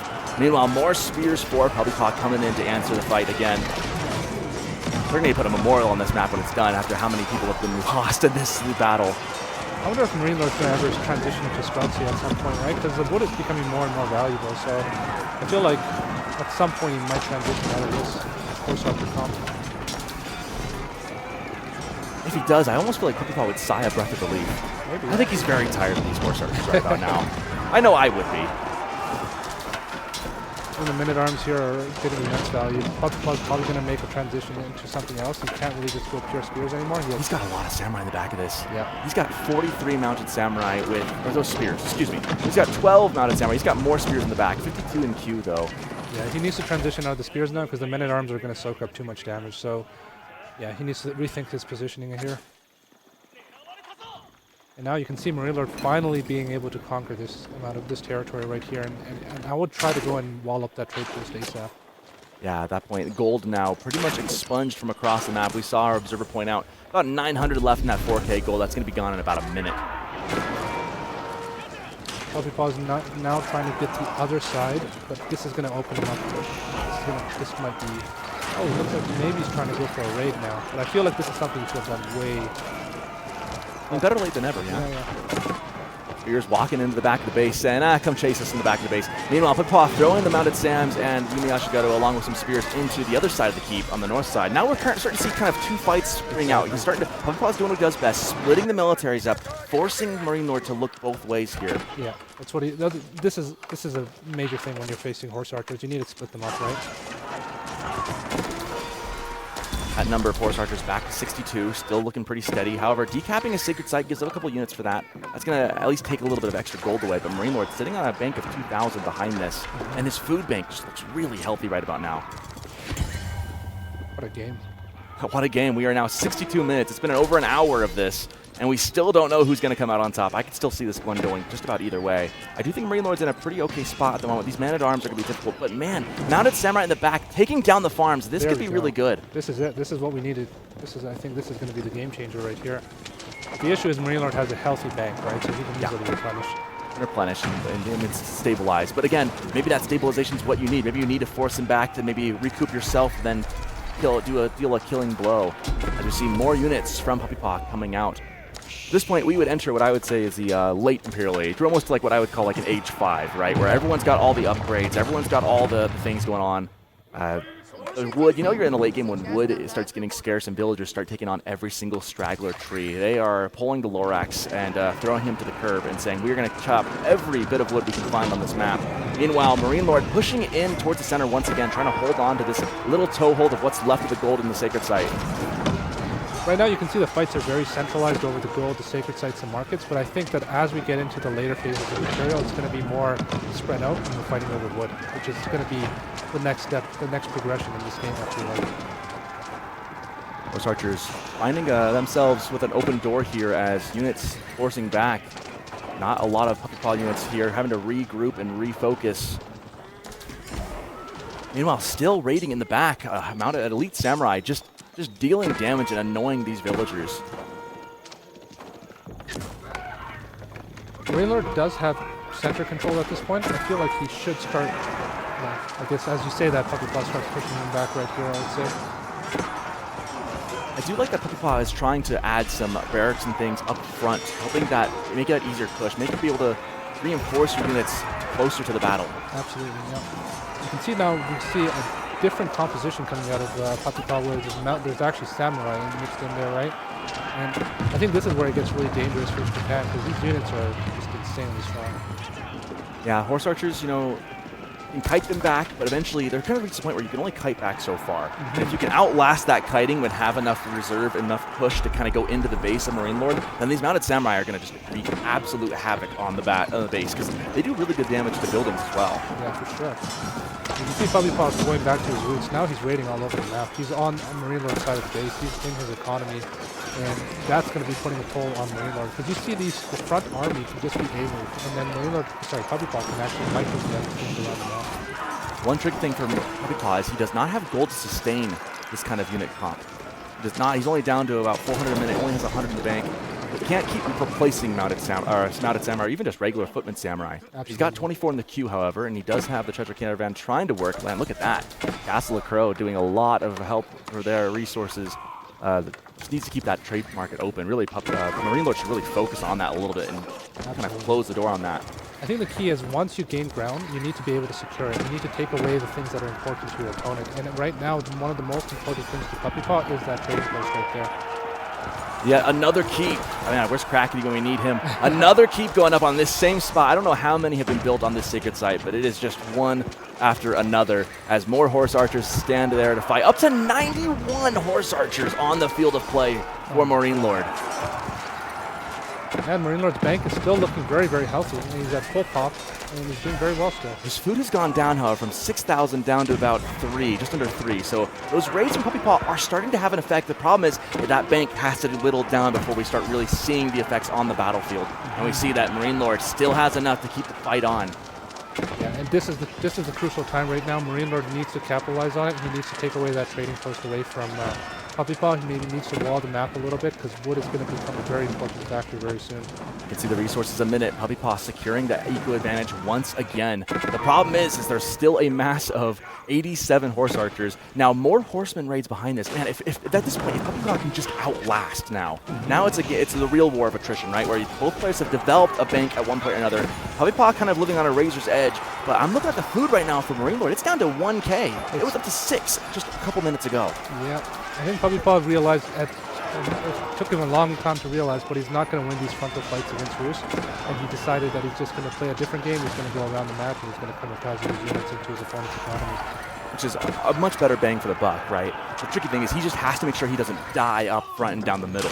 But to his credit, he's doing a lot of damage, and these towers really not doing a lot. We don't see any villagers working any farms right now. MarineLorD has run out of food, down to 72. He couldn't build a knight if he wanted to. That's insane, yeah. That's what Puppy Paw was probably going for, right? So, mission accomplished. Now, MarineLorD, what is he going to do from here? How's he going to... Is he going to go back and he's going to clean up these raids? He's going to resecure his base? But I feel like it might be too late for that now.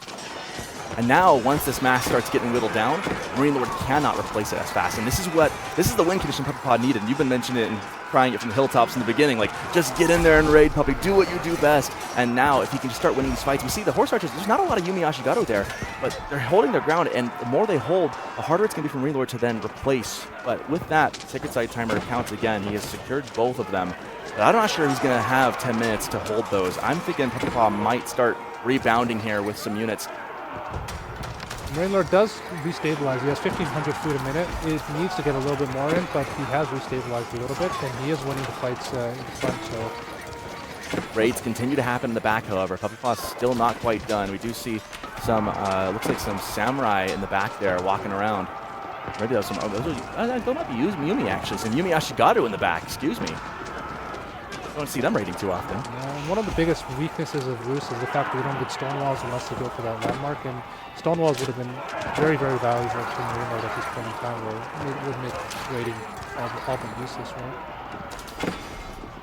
You know, I guess we know this is for sure Puppy Paw, not Wham, because we don't see any Wham walls here. At this point, that might be useful for Puppy Paw, I mean, because these horse archers can't really get through that as easily. I love the vision of MarineLorD. He has outposts on both sides of the map. He's able to see everything that's going to be coming in. So while he doesn't have stone walls, he has vision. He's going to react as soon as he sees Puppy Paw's forces come in. Puppy Paw starting to build up a little bit of a bank of food, but his gold number's really, really low. He's spending it about as fast as he gets it. Meanwhile, MarineLorD has about 3,000 in the bank. With about 1,000 food, he stabilized that food a little bit, but he was up to 6K at one point. Oh my god, what a game. 68 minutes in. I am wondering what the over-under for length of game would have been on this one. It's going to hit the over for sure.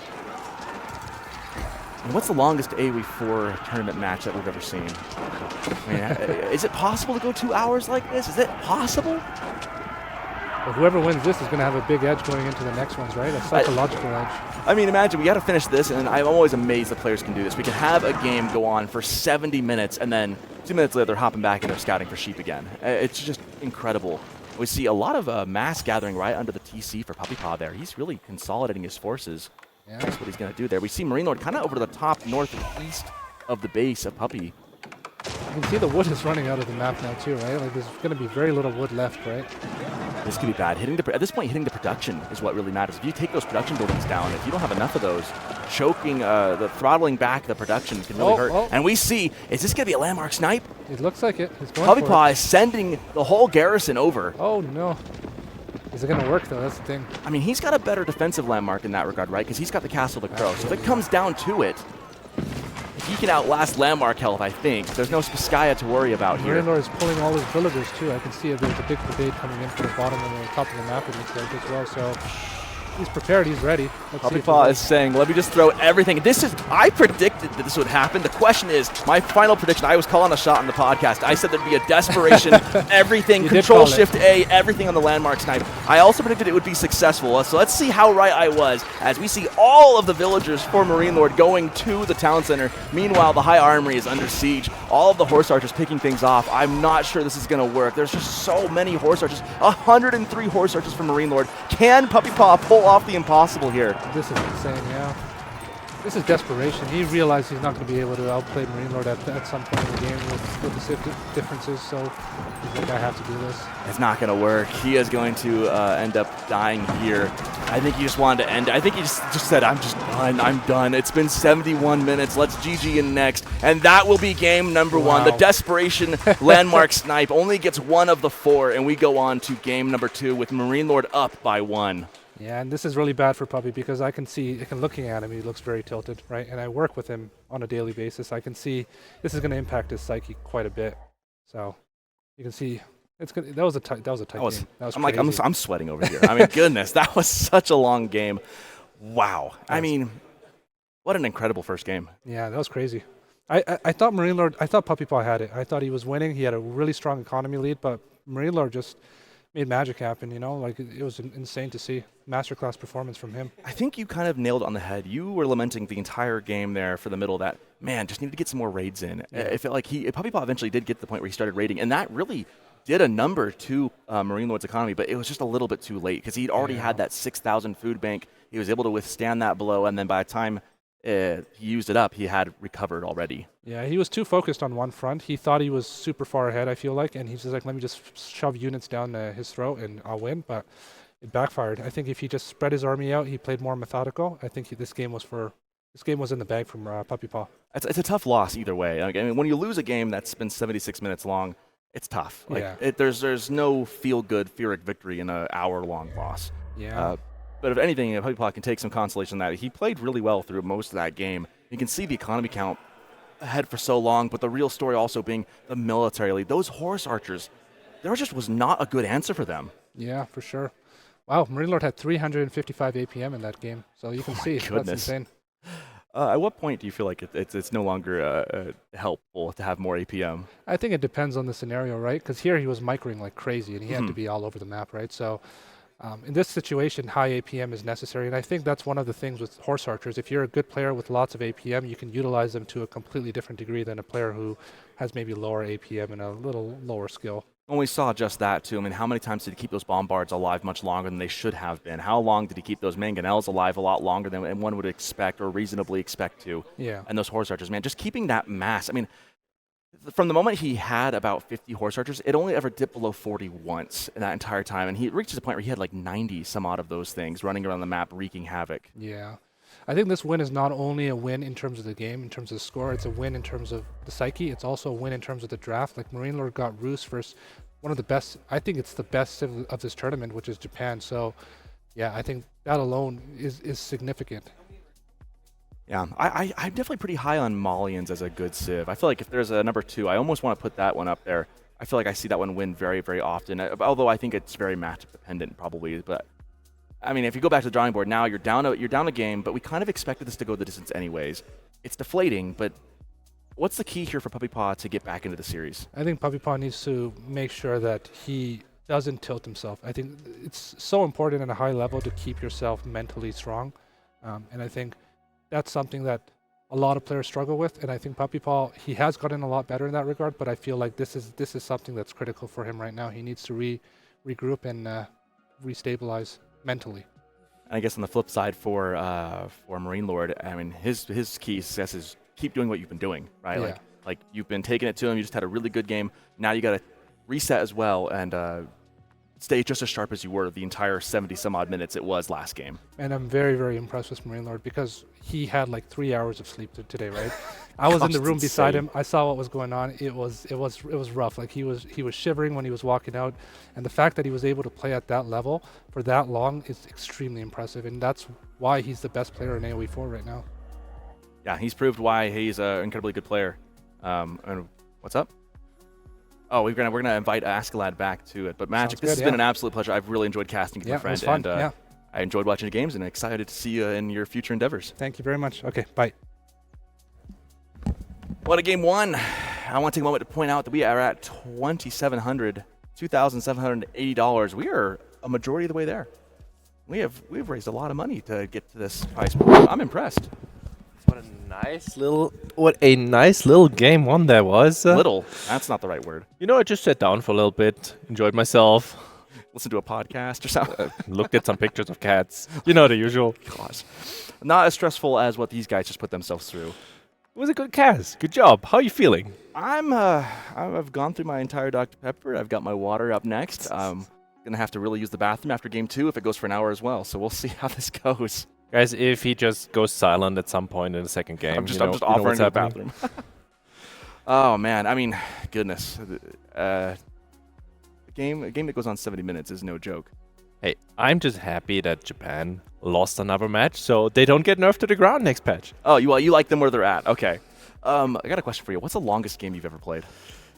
That I personally ever played. Oh my god, that was in season 2, I believe. That I was was there, Gandalf. I 7,000 years ago. I randomed English, and you know, I think it went 2 hours 20 minutes. But at some point, you're just so invested.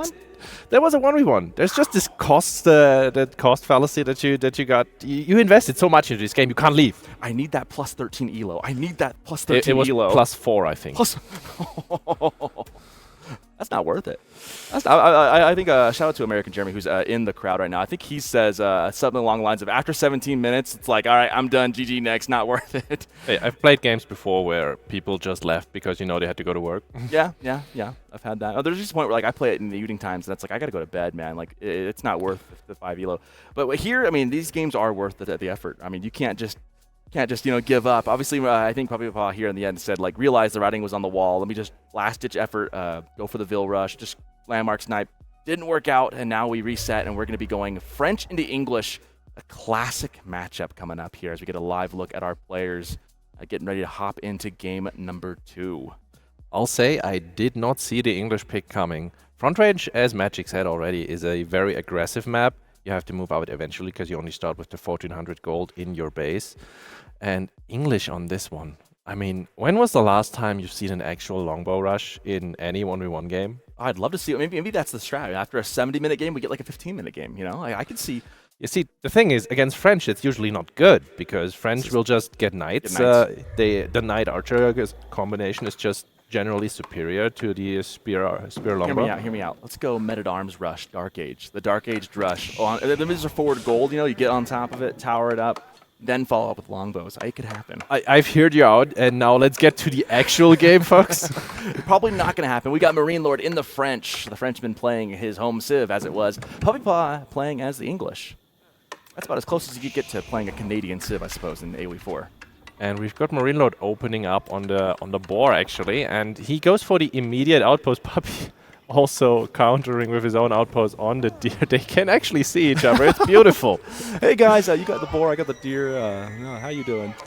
I like to imagine like if this, this is very lifelike, like with how close England and France were historically, and just sitting there like shouting obscenities back and forth. I could see this happening back in the 100 Years' War or something. Like this feels historically accurate. Here at AoE 4, we take history seriously. Very seriously, very seriously. So you're wondering though why English here, right? Like why English? I mean, the spawn is relatively close, and if we had forward resources, we do have double back gold for MarineLorD, which is that's pretty nice. And he's also pushing in the deer. We haven't seen that for quite a while, but it's still possible. It just takes so much longer. I was joking a little bit ago that you can nerf that as many times as you want. There'll still be someone who has enough APM to actually push the deer. As long as the deer physically move when your unit goes near, it doesn't matter how long it takes. Someone is going to be able to make the value out of it. Now, the thing here is, usually you see English picked, like Louis actually made it a thing on Frozen Marshes. I'm not still convinced it is amazing. Because we saw KT actually break that once, and Ottomans. But with this here, with French as the opponent, the 2TC play is usually just not the thing. It slows you down. French just passively gets better economy. And you're just going to be slow and get overrun. Yeah, I'm curious to see how this pans out. Maybe Puppy has some kind of play that we aren't aware of. Maybe he's got some kind of practice. I have noticed that a lot of players have... This is the newest map in the pool. This is our new 2025 map for this tournament, built specifically for King of the Rockies, this front range. And all this gold up in the hills, this map is so unique and so new. I've often wondered, do players really know what to do with it yet? And now these are the two best players in the world, so I'm assuming that if anyone's going to know, these guys Oh are yeah, going to know. they definitely practiced it. They know exactly what they want to do. And we do see a council hall coming up. Only building with 2, but and there's the third one. You know, this is a blast from the past. Council hall are generally not used as much, just because the king usually gives you so much options and actually forces a reaction from your opponent. So you get to be greedy and go 2 TC, which is what English usually does. But you know, against French, that doesn't work. So we've got 1 TC aggression coming. It was PuppyPaw who told me last year that when you have a matchup that doesn't quite favor you, playing the meta doesn't always work. Right? You just have to be a lot better to make that gap close. Here, MarineLorD is as good, if not a better player than PuppyPaw. They're right there, right? PuppyPaw has not won every series against MarineLorD. MarineLorD has the edge in that regard. He's won more. So hey, he dropped a single game this whole tournament. Yeah. But PuppyPaw told me last year that, you know, when you're in those instances, sometimes you got to kind of break the meta a little bit and play a little bit different. Do something that maybe hasn't been seen for a while. And even Magic was saying one of the things that's a good strength of PuppyPaw is his creativity. And a council hall, you know, in 2025, yeah. I'm here for it. Let's see it. Let's look at MarineLorD's face when he sees the council hall. Oh, I'm excited. I wish we could zoom in. There it is. Cameras are on a slight delay, so you don't get spoiled when the game is over immediately. But okay, I can't no tell. reaction. I just can't tell. He's locked in. These guys are so locked in and so like cool and under the hood that like you don't really see a lot of you don't see the gamer head shake as often as you might see in other games. I feel like we do have a reaction, however, and there is the archery range coming up for French immediately after the wheelbarrow, and first knight is out. I do believe that Puppy's town bell is already ringing because he has that tower up front there. Yeah, there we go. And he will be able to see that one coming. Knight on the field heading towards it. There, sure enough, the tower able to tell PuppyPaw all about it, so no surprise. The Knight's going to kind of head towards the back. One thing that's tricky here is that your base is kind of open on this map. It is very susceptible to being raided. Yeah. First spear is already there. You kind of want to tank the charge on your scout because the spear will actually lose the 1v1 against the Knight, and definitely if you get the charge in. So spears don't counter Knights? What is this? You know, Magic called it the Knight meta. I can agree. It was a really apt description, yeah. I mean, we've been saying aggressive meta. I think Knight meta is a very, very descriptive term because it kind of gives you an idea of like what kind of aggression we're looking at. I mean, I don't hate it, but Knights are just a little bit too effective if you just micro them properly. Yeah. Meanwhile, the boar is still being gathered there. Hard to see how much food it's got left. That's when you're the observer and you just like try to click it. Rotate the camera. We know it's gonna have to be. It's slowing down. Yeah, it's gonna be about 2/3 done, I guess. Scout run away from the Knight there. He should be able to keep away after the charge. As far as army goes, Puppy pumping the spears, pumping the archers. Only 1 barrack so far. Usually you'd see 2 getting up, but he's just trying to put pressure on MarineLorD early.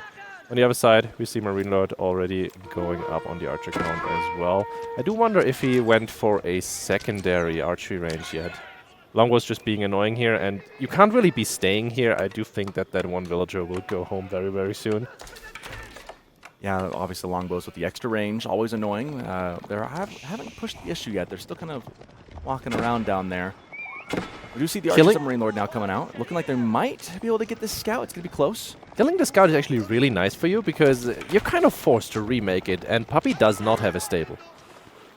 Which would be, you know, another 150 wood invested, slowing down the tempo. He wants killing to a villager archer for range. Yeah. Yeah. Puppy for now stays around his tower, gets the extra attack speed in the range there if MarineLorD's units come in. And I guess we're going on the boar.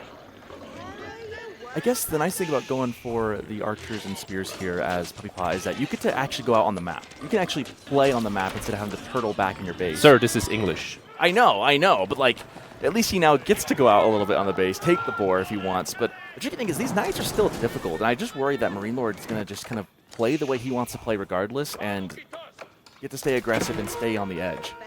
There is the early blacksmith. Steel arrow is just about hopping in, and that's going to be quite a bit of damage. These Knights do not want to tank longbow fire like that, and also don't want to take those spears on. But yeah, MarineLorD is just interested in keeping the longbow count low. Archers trading out a little bit unfavorably. Obviously, that extra range making that retreat that much deadlier. Yeah, you see the herd ones have been pulled back. 4 is almost gone. We do have a little bit of a stutter, so we'll be zooming that in a second. There. Yeah, it's one of those fun parts of being on a LAN here. MarineLorD actually going for the Pro Scouts. I did not expect this on front range, but I guess he does have the double deer packs at the top side that he wants to take away from Puppy. And the nice thing, again, too, by going out on the deer is PuppyPaw's already gathered a pack for himself. There's the boar. Still has 180 left. Maybe not worth. Maybe just one villager is going to stick around just to gather the last of that. Yeah. Puppy correctly expecting this knight to come around. And I mean, it's only the one guy here, but these longbows will be able to do some damage if he tries to pass. It's a play here from PuppyPaw, yeah. Keeping an eye on those knights. And that's half the battle when you're defending against this. You got to be very aware of where they are. You can't let them get behind you or get past you without you noticing. Once you do that, that's when the real damage occurs. Yeah, that is usually the issue of an English army. You're just playing infantry, right? And you're so slow to walk around. You actually also want to build a tower to buff your units up. You're just not mobile. You're not mobile, and so you got to be very aware of where to put your units. The second you make a mistake in your positioning, your opponent can just capitalize because they have knights and they're fast. I like a little small wall right here from MarineLorD. Whenever you get a chance to do that, I think it's such a great use of value for the wood. Just a little tiny wall, close the gaps up, make it that much harder to get into the base. We do see that slow-moving mass of PuppyPaw heading back, aware of these knights, trying to maybe get some picks. Those longbows able to do pretty good damage into the knights. We gotta remember that +1 damage with the extra range, they can do pretty good in defending it. And so while they're not very fast, if you put them in the right spot, they can be really good at defending. There is the second stable as well for MarineLorD. So far, it's full aggression for both. There's the first deers coming in from the eastern pack, and Puppy's putting up the first walls as well. I do wonder what Puppy's game plan is here. Because, as you can see on the eco count, the French economy is actually outpacing you already. So now, do you bank on farms to give you that edge the second French has to actually food transition? Or what do you do? I mean, if we want to go old school, does PuppyPaw age up instead of the White Tower, go with the King's Palace?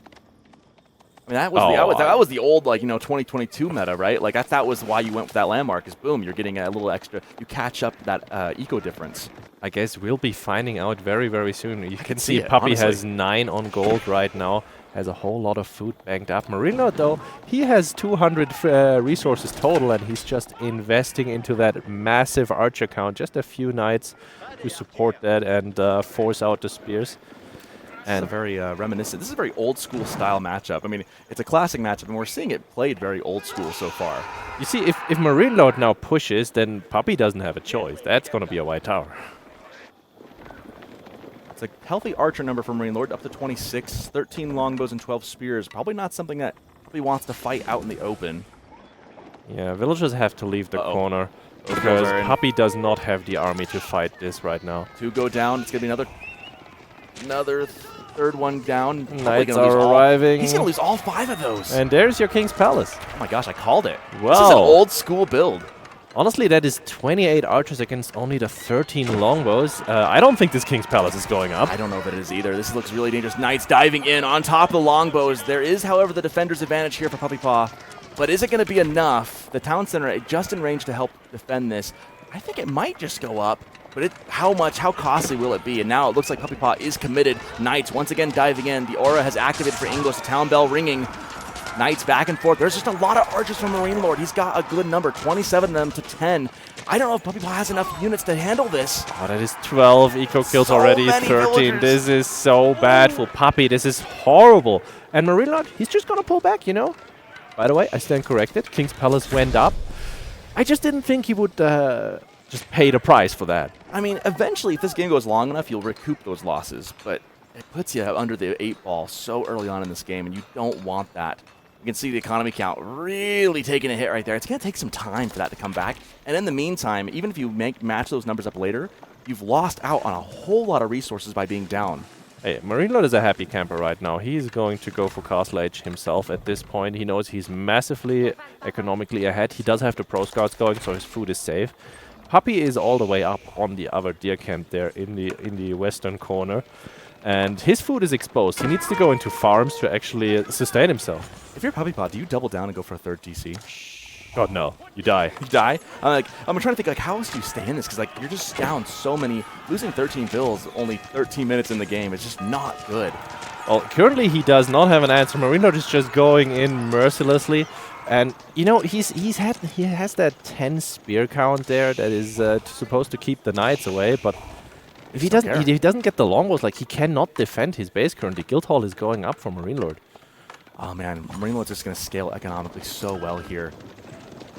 This is looking really rough for PuppyPaw. I mean, if he'd have gotten that King's Palace out without losing, maybe only losing to 3 vills, that would have been fine, right? I saw the angle, by the way, just on that attack just now. Oh god, MarineLorD is here. Where did the villagers go? Scout is checking the corner. Is he checking all the way? He's not. He's not. Oh my goodness, that was a huge break. Well, clutch. But look at Puppy's resources right now. He has been denied both of those wood lines in the northern corner. Like he just can't defend himself right now, right? And he is fully greeting this. I think he's going fast in. I say maybe a Berkshire to save himself. Could that work? I mean, that could work, but he's still massively behind. The Guildhall will make that even more apparent. But it can work. It can work. You need an edge. He needs an edge. He's up to about 1,200 food. At this point, MarineLorD is getting up in Castle Age. He wants to get the upgrades first. He wants to wait. If you get that Berkshire up, I mean, suddenly those archers can't come in, and then all you have to worry about is the knights. Yeah. I'm like, this could work. It's super duper duper risky. Like, don't get me wrong. This is not an easy choice. It is insanely risky. It might not even be what he's actually going for, but he's sitting on 1,000 food and 700 gold. He's got to do something with it. So he's either saving it or he's just floating it at this point. Yeah, MarineLorD is not producing too much right now, just getting all of his upgrades, getting ready to take the relics, because Puppy can't do that either. He is not able to leave his base. Going to try to remedy that there, going into a few knights just to, you know, have a map presence, just to show MarineLorD, well, I'm honest, I'm making units. Look at me, don't look at my resources, please. MarineLorD is not producing anything except a couple of knights. I mean, I think this is the only play that Puppy has, because he's so far behind in the army count that he can never get back, and if MarineLorD just pushes these wood lines, like, what is Puppy gonna do? Problem is, like, these knights are expensive, and that's just gonna slow down that age up all the more. Veterancy is off the food, the veterancy's in. Just kind of floating around that 1,300. Like, if you get caught in between these two strats, you just die. You know, you have to commit one or the other, and they're both. It feels risky no matter what you do. Look at that. We are committing. Puppy says, yeah, that is not happening. I need to go into knights. I need to actually make units. I think it is too little too late at this point. Here comes the French army with double ranged armor. That English town center looks a lot less scary right now. These are veteran royal knights.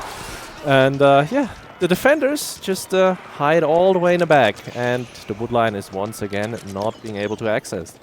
PuppyPaw spending all that on knights. It feels like it's just not enough. I mean, it feels like there was maybe a play for the fast imp. But now that you waited too long, and now you need those knights now, you're still behind economically. It's only getting worse and worse by the minute. There's pro scouts and relics coming in for MarineLorD. What's the answer here? I don't know that there is one. Yeah, I don't feel so either. Honestly, it depends on MarineLorD making a mistake right at this point here. That's easier said than done. MarineLorD's not one to make very many mistakes. Oh, those spears do not want to be here. Trying to get a little bit of a connection on the knights, but these archers will not let those guys go home. And the knights trying to thin out these archer numbers, but there's way more French knights here as well. And half of them just go straight to the base. We're starting to see some compounding errors here from PuppyPaw. Multiple units caught out, multiple mistakes, getting caught in between strategies. It feels like maybe the last game just really got to him, and he's just kind of stuck, and he's probably not feeling very good about this right now. And if you're MarineLorD, you're cruising right now. This is good, and that will be GG called. I predicted it a quick game after a long one, 17 minutes and 40 seconds, and MarineLorD taking an early 2-0 lead. Yeah, I don't think it was a good matchup at all for Puppy here. I mean, the only play that you have on an aggressive map like this is to stay 1 TC and be aggressive, because, as you saw, French just gets an advantage. Yeah. And then getting caught in between like an Imperial Age and like building units, it's just the things just did not work out very well for PuppyPaw there. And now he's down behind the 8 ball 2-0. He needs to reverse sweep to get into the final, but he is in the winner's bracket. This is not an elimination entirely. It would just make him the loser. This gets to face Wham. So this isn't an elimination. This isn't like the ultimate crunch time, but obviously you would rather just get in and punch your ticket to the finals now. Naturally, we also told Puppy to make it a little bit more, interesting. Maybe have that 2-series loss prepared, and then we go reverse sweep. Getting a live look here at our event center and local host here live in the Mile High city of Denver, Colorado. Saying hi. There's some hands I see up there. Yeah. We had a big group yesterday. A little smaller. Some people still trickling in here on this fine Sunday. Everyone's kind of saying hello to us. I see Papa Bear up there. Everyone wave to Beal. Louis. You can see Beal up in front here, right there. Hi, Beal. How you doing? Just hanging out on his phone. We got at least one more game in this series to go, possibly more, depending on if puppypaw can take it. And then from there, after that, we'll be watching Wham duke it out a little bit, who just waved hi to us right there as well. So what do you think Puppy's going to pick next as his map? Oh, yeah. Yeah, we also have a chance to donate for us. Up to $2,830. 56% of the way there. I mean, man, the community has really stepped up. I'm very impressed with the amount of people who've showed up here at the event, the amount of people buying the merch, the amount of people who have donated to the Matcherino. And, of course, we're always super grateful for World's Edge for sponsoring the first 15K for the prize pool as well. It's been just a fabulous event. Yeah, so far I've been having a lot of fun, and honestly, folks, we are, as always, in every single one of our LANs that we run, we are humbled by the community support. Before that, keep in mind, we actually had to cover our organizational costs. So there was another huge pile of donations that we got there. I think Drex has already covered it yesterday, but I'll just say it again. This event is fully paid off. Completely. We're not actually losing money this time. It's working, guys. It's working. I don't know how we did it. How you guys did it, I don't honestly. know how you guys. It's because a lot of people have been very generous. Wrong graph. There we go. That's the graph we're looking for. Win number 2, going to MarineLorD. It's now a 2-0. We can kind of see the economy count there, just taking a huge hit trying to get into Castle Age. And then you just can't catch up. You can see that line kind of going up a little bit because of 2 TCs, but even if you match back up to what MarineLorD has, you've been down for so long. It just puts you so far behind. You have to exceed that and somehow survive to get to that point. It's just a really tough game for puppypaw after losing what was a very competitive game 1. Yeah, I mean, I think you could tell by the playstyle of Puppy here. He saw MarineLorD's army coming, but what is his choice? He does not have the army to fight that, but if he invests into more army, he's just gonna fall economically further behind. He's already behind in army count. If he doesn't go for greed, he just dies a minute later than he actually did. And if he goes for greed, he just ends up falling apart and dying anyways. It's so tough. But he can still come back and win it. Reverse sweeps have happened before. These players are both very, very good. The tricky thing is that MarineLorD's very consistent. puppypaw, if he wants to win this, I think the key here is he needs to really lock in and just do the little things better than MarineLorD here in the next ones, which is not easy to do because MarineLorD is just, I mean, again, his floor is just always at the upper echelons of play. puppypaw needs to really bring his A game for these next 3 games if he wants to do the reverse sweep. I mean, I've tried to adapt that pro player mindset just a little bit as we see that beautiful attempt at a landmark snipe. Yeah, I can see it. After 70 minutes, you're just done. You know, you've got a lot more series today coming up. It's the honorable way to go. It's the, you know what? I have done this in games where it's gone on long enough. You know you're probably not going to win. You just want to reset at this point and not overexert yourself. And so, sometimes games are won and lost by who is just ready to throw in the towel and who is just tired. And maybe puppypaw just was feeling a little tired in this game. Probably didn't. Maybe he could have still won it, but it was just really up in the air, really difficult. And just says, screw it. We'll just go to game 2. You've lost 25,000 resources into Horse Archer Fire. At some point, you're just saying, okay, this is not working. Yeah. Those Horse Archers, man, puppypaw might have nightmares about those units. Those things were relentless. I just can't believe how long MarineLorD kept those things alive. Just insane. But looking at our draft here now, if you're puppypaw, you get to choose where we're going. Where are you picking if you're him? Oof, tough question. So let's make this from the most specialized map and backward, right? We've got Golden Heights sitting right there, but MarineLorD is sitting on Delhi. He has Ottomans, which also work there. He has HRE, which also works there. Puppy has Mongols. Here's Ayubid. We've got Mongol versus HRE on Golden Heights. Alrighty. Which is a better matchup here, do you think? Who's got the better civ for this? I cannot tell. This is an even matchup. This is micro focused. I will say I would give the edge to HRE. Well, puppypaw's got his work cut out for him then, because it's been difficult when we get a live look at these players getting ready to hop into game number 3. See MarineLorD on the left there, puppypaw on the right, and one of these guys gets to punch their ticket to the finals, If PuppyPaw loses this one, he will have to go down and face his brother right after this. Yeah. If you're coming from the winners bracket, dropping to lower, and then going all the way to the finals, that is a long day. A long day. Hey, nice look at penguins there. Very lovely. Yeah, I very like nice. This is cute. Cow, stop trolling. Cow. I was about to make a joke of like, yeah, our second place winner gets a free penguin experience at the zoo here in Denver. That'd be really funny. That's not happening though. I considered going to the zoo. I've Might heard great still. things about it. I've heard good things about it. My wife loves zoos, so she's always very excited to go to the zoo. So outside of all the crazy antics with food we've made you eat, you said you enjoyed the hike the best, right? Yeah, hike was awesome. Like, Yeah? okay, I went to the most touristic place around Denver for hiking. I went to Red Rocks, but it was impressive. Amphitheater was nice, but I genuinely enjoyed the overlook that I went to after. It's just that I'm not in the greatest shape. And the height difference is also just the altitude is. I mean, that's the thing is kicking my ass. Really does. It really does, and it's especially when you get because it's pretty high up here. When you get up into the mountain, that's even higher. You'll feel yourself gasping. Even people who are in shape feel winded easily up here, and it's just because we're in the Mile High City. But we've got game number 3 coming right up. We've got PuppyPaw versus MarineLorD here on Golden Heights. It's going to be Mongols into HRE, and we see already a villager heading off towards that little lake towards the right-hand side. We do see MarineLorD Scout is at Puppy's base, and he's going to see there is an Uvu there, and there is no barracks on it. Instead, Puppy is opening up on the water there. And MarineLorD, he's staying at home. No water opening, no spear opening. He's just going to age up and go. There's the dock going up right away. It's always funny when Mongols does like a water build instead of the classic like tower rush. It just feels so different. I feel like I'm just so used to seeing, the early spears and the villager heading off towards the opponent's base.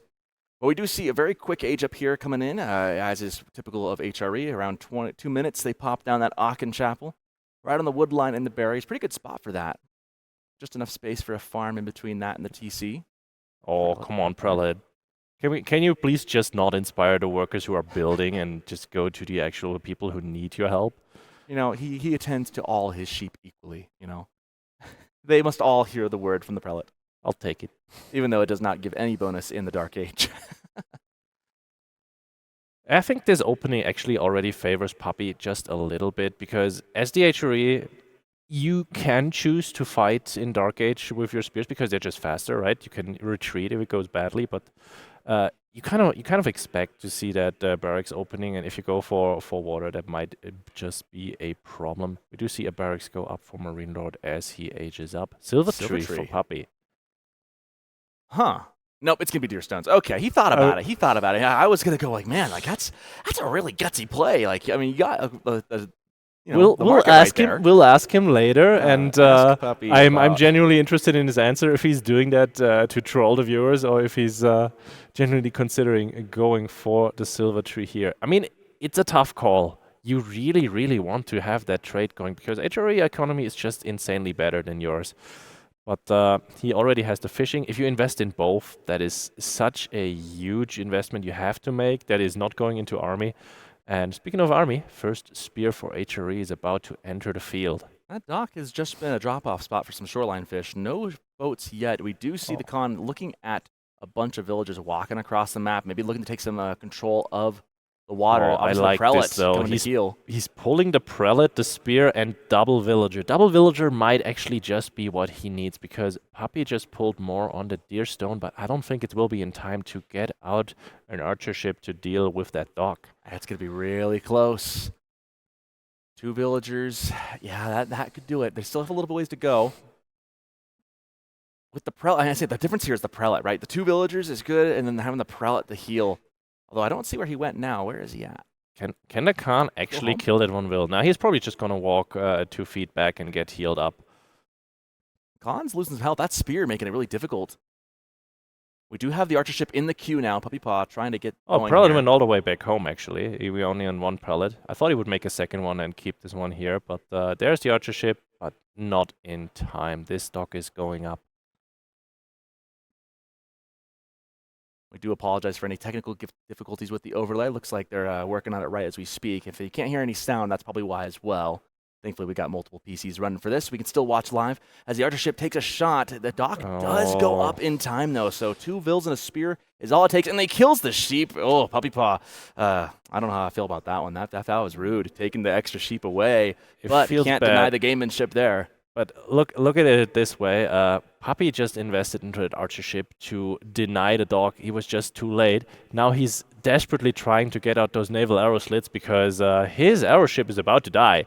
Sprinkled ship's going to be in the queue, and sure enough, there it is, and that's going to make life very difficult. Or is that an archer ship? No, it's a sprinkled ship. It's a sprinkled ship, and he does not have any fishing boats to repair this, so he cannot make it out of here. Man. The naval arrow slits will make it annoying, and MarineLorD will have to go for shoreline fish first or go all the way down to the most southern deep sea. Tough start here for puppypaw. It's like you could see he's doing a lot of good things, and then MarineLorD just does something like that. It's just a little bit better, a little bit smarter timing. Just has like an idea like that works really well for him, as he now is basically in charge of water for the time being. Yeah, we do see the spearmen of HRE moving across the map. I do not think that this archery range has been scouted out yet, so these Mangudai that are coming towards the HRE base will be a little bit of a surprise. Yeah, Scout is moving over there. Guys, please tell me the observer didn't crash this time. Darkness everywhere. And we're coming back. Production live being patched back into us. Maybe we'll be able to hear the sound here soon, too. Fun fact for everyone, Cow actually made a panic button if this happens on the on the Steam Deck. There's a lot of, you guys would be amazed the amount of coding and stuff that goes on, but get this thing to run with all these cool overlays, with all the cool stats. We do have a boat popping out, trying to take care of the spears. That dock will survive with half of its health. For now, but there is actually, there is just an archer and a Hulk for now for MarineLorD. So the demo ship didn't actually pop out, but it is in queue again. And there's the demo, and this is where the water becomes very secure for MarineLorD, as it just kind of loops around, nowhere to go for that sprinkled ship. And there's a sound just in time for the pyrotechnics as the dock and the boat go down in a big explosion into the water all at once. Let's focus on the land real quick. MarineLorD anticipating the Mangudai is just going directly into archers, and now these guys, they can't really do anything. We're probably gonna try to go for a pass at that goal and maybe just pick off single units, but you can't take a direct fight with Mangudai, unfortunately. Nope, and these are not in a big enough mass. I wonder if puppypaw is thinking, man, can I just make a bunch of these just like the horse archers, and just cause some havoc back? It's probably not going to work out the same. We do see him, however, moving out towards the deer. Now that he's got no access to the fish, he's kind of down behind the 8-ball once again. Like, you've lost water, you've lost a lot of investment in that. There are still a lot of spears in the field of play for MarineLorD. You're down 2 games. This is a do-or-die kind of moment, or you go down to lower bracket and face your brother. Puppypaw looking to try and make something happen here. Takes a couple spears down. Okay, we're going into even more Mangudai, but MarineLorD already has a 6 archer count, so direct fight is just a big no-no, because you're just going to lose so much value, and behind that MarineLorD is starting to fish boom, which Puppy just cannot contest right now. Unfortunate for him, the wood line, I think, is also going all the way to the top, even to the edge. Can you pass through that to the water? Maybe you can. You could sneak through there.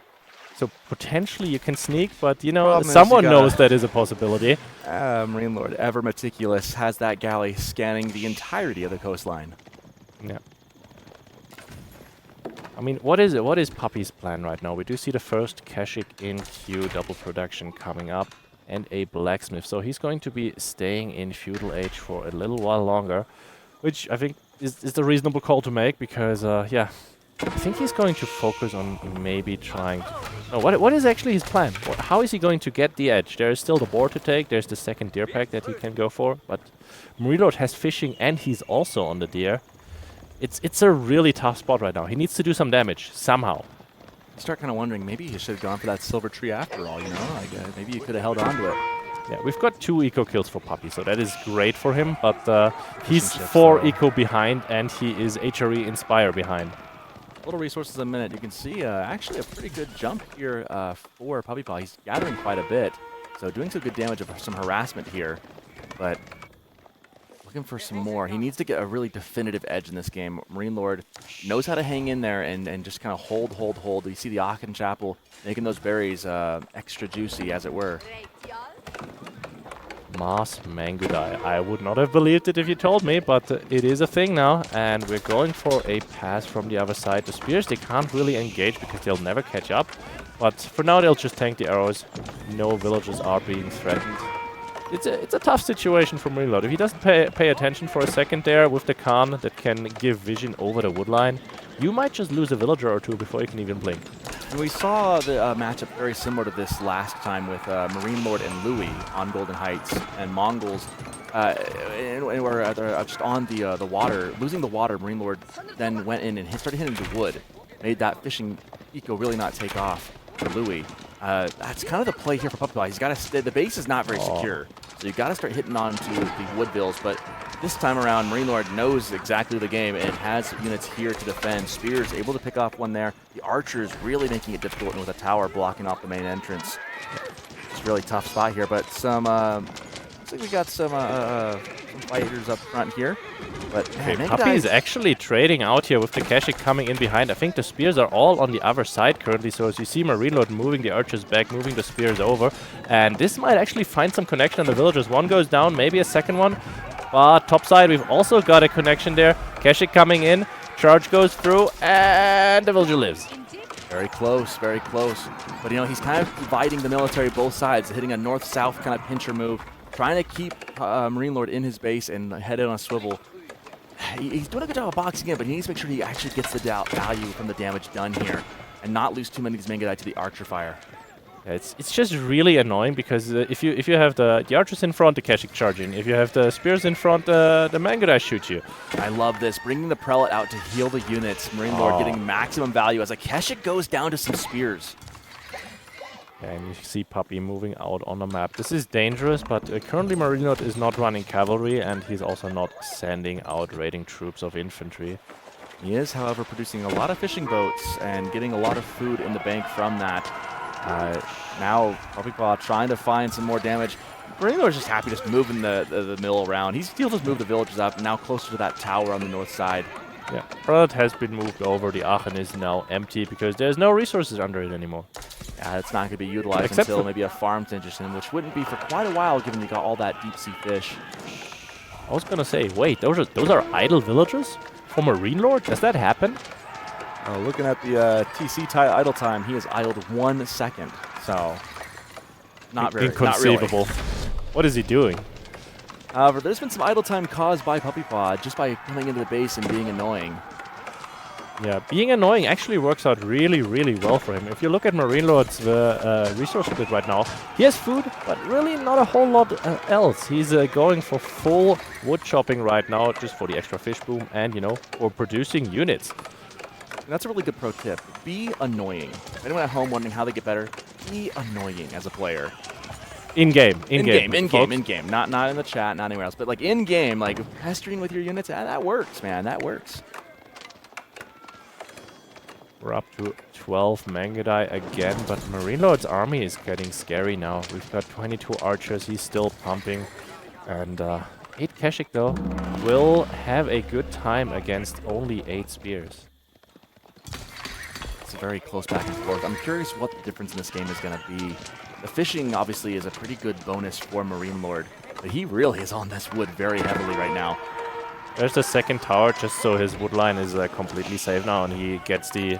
He doesn't get constantly poked on both sides. If he gets the arrow slits there, then he'll be fine. He just doesn't have the stone right now. It's almost one thing I wish PuppyPaw had done is maybe add some towers of his own. Do like a delayed tower rush, you know? Make it so this wood line isn't secure. Oh, Keshik actually going straight through. If he can get the prelate, that would be nice.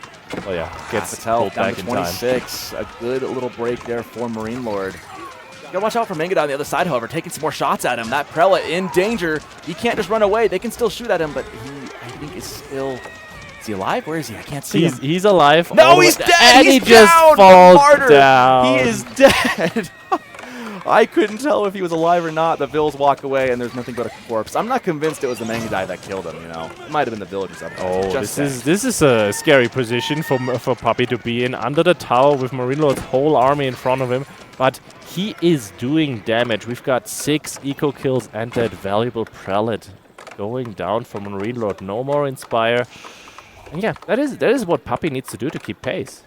Yeah, the one tricky thing, though, is he is keeping pace, but there's still 10 fishing ships, 11 fishing ships doing a lot of work out there on the water. So, like, if this was just a land map, he'd be doing great, but there's the water aspect to it as well. I wonder at what point you take those Keshik or send a group and go burn down that dock. I don't think you can, quite I honestly. don't think you can. You do have that Hulk sitting right there. But it's got to be in the back of your mind of going, man, at some point it'd be really great to really close that down as we see the answer to the Mongols, MarineLorD putting up some walls, locking that in. And this is a point where I kind of wish PuppyPaw had added some towers on the back of that wood line. Maybe then throw the Hawk over, you know, send the Falcon, then you can start getting some shots across. I mean, here's the thing. Puppy still cannot beat this army. He cannot fight directly right now. It is a really scary situation he was in. He was doing a great job just keeping MarineLorD busy and actually doing eco damage to boot.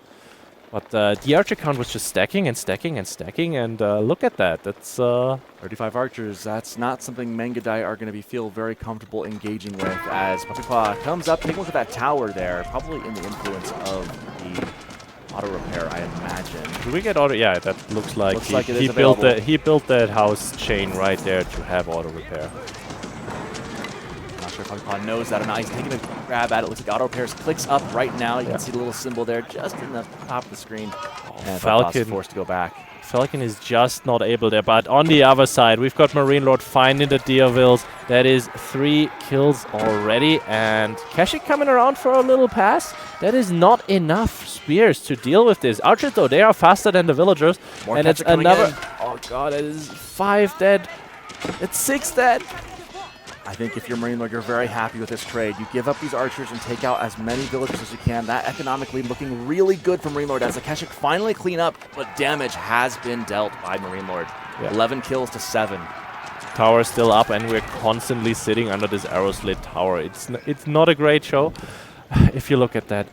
The answer to Mangadai is always static. Well, not always, but oftentimes static defenses is a great answer to these Mangadai. It just makes it so they just can't get in and do anything. You know, they want to do the hit and run tactics, but if you're just stuck outside the base looking in, there's nothing you can do. As we see PuppyPaw now fully committing onto the gold with those villagers. Puppy is 19 eco units behind. That was an absolute unmitigated disaster. And yeah, what is the plan now? He's trying to get at the wood line with the Falcon, but he just can't get the range, unfortunately. And now he's stuck against a economically superior HRE that is walled up, and he's going for the full Keshik dive. He knows he needs to do something, back but the window is closing. Burn the farms! Burn the farms! And he doesn't want to get stuck by those spears. Instead, goes for the villager kills, and then it tries to dip out towards the south side.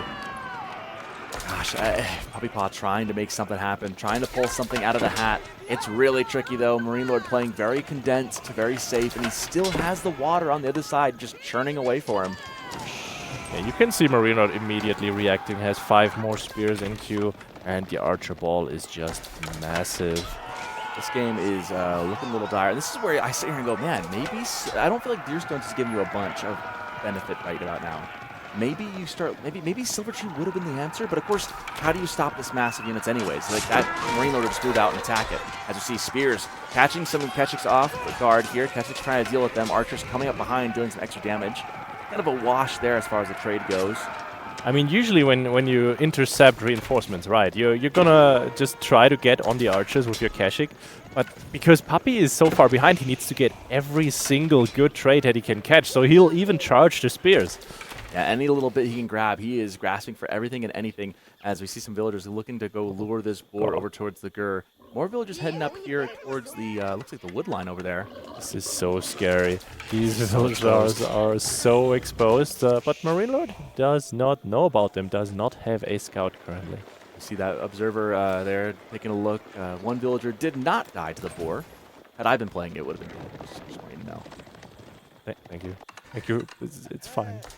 We've all been I've there. lost one too many to the board. Although it's always fun, you know, when you see a high player like lose something to a wolf. It's like, oh yeah, okay, I don't feel as bad when it happens to me. We do see, however, the cheeky little dock coming up. You know, depending on how the timing of this. If he gets a good timing, he can get the dock like up. If that archer ship comes back down to the south at the perfect time, this will be great. Like, okay, build it now. Like, please don't build the Gur first. Oh gosh, if he builds the Gur first, it'll be catastrophic. Keshik numbers looking pretty good right now, though. I will say, 27 Keshik. The tricky thing is 48 archers, but that archer number is insane. But look at MarineLorD's resources. He is trying to get to Castle Age, and he has the army to defend this, and he's just pumping more and more and more archers. If he gets veterancy, this game is just completely over the second he is up there. But yeah, Puppy knows it. Yeah, PuppyPaw looking for it where he can find his advantage. I think it sounds like something got deleted. I'm not sure what that was. It sounded close. Oh, it was the mill right there. Okay, there it is. Yeah, making some room for the farms on the Aachen Chapel. Obviously, the fishing is great, but it doesn't last you forever. Yeah, I don't think that dock got attempted. I still see a big red blob. Ah, the archer ship was there just in time. Just in time to see that. I don't know if MarineLorD clocked it, though.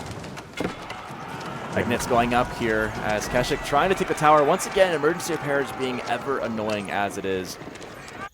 I mean, MarineLorD has full vision of Puppy's entire army. Can we please get that while we see the Ragnits going up there? We're fighting right next to the wall. These archers, they're just standing behind the wall and like, yeah, this is fine. This is great. This is exactly what HRE wants to be doing at this point in the game. Happy to hunker down, happy to go up to castle, happy to take some pot shots from behind the wall. Keshik just trying to find something, but that wall proving insurmountable.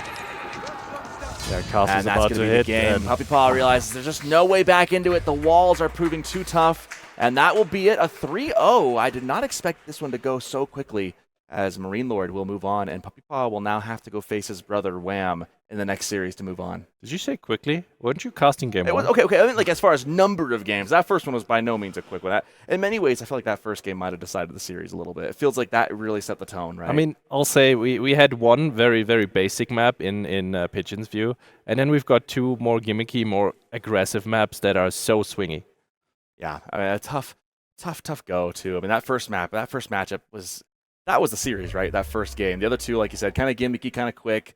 The first game, though, I mean, it feels like that just kind of grounded both these players down. I think PuppyPaw just was really exhausted after the first one. Looked like the next two games, just once things start going your way, you got to get kind of lucky in these games against MarineLorD. And when off the bat you're like behind in both the following games, it's hard to come back and do the reverse sweep. But credit to MarineLorD, he played incredibly clean in all three of his games. Grounded out that first one, and then just kept the pressure on. Yeah, and it's just interesting to see to me, like, MarineLorD won every single aspect of this map, right? Except the aggression of PuppyPaw, which did damage, but at the same time, did he really win? You lost a few villagers, but at the same time, Mangadai count goes down, Keshik die, and your own archer count just stacks up and stacks up and stacks up. Look at the military value lead. MarineLorD was already up there halfway between. Look at the economy count. I mean, he was slowly edging up forward with the ships, but the counter raid that he got, those villagers that were exposed, that MarineLorD was able to pick off, I mean, that just sealed the deal right there. There's no coming back from that. Exactly. We've got MarineLorD moving up for the interview. Do you want to do the honors? I did it last time, so I'll let you interview him this time. So okay. I will take the headset off, and I'll sign off. It's been fun hanging out with you and with Magic. Congratulations to MarineLorD, of course, and I will hopefully see you guys next year for the next thing of the Rockies.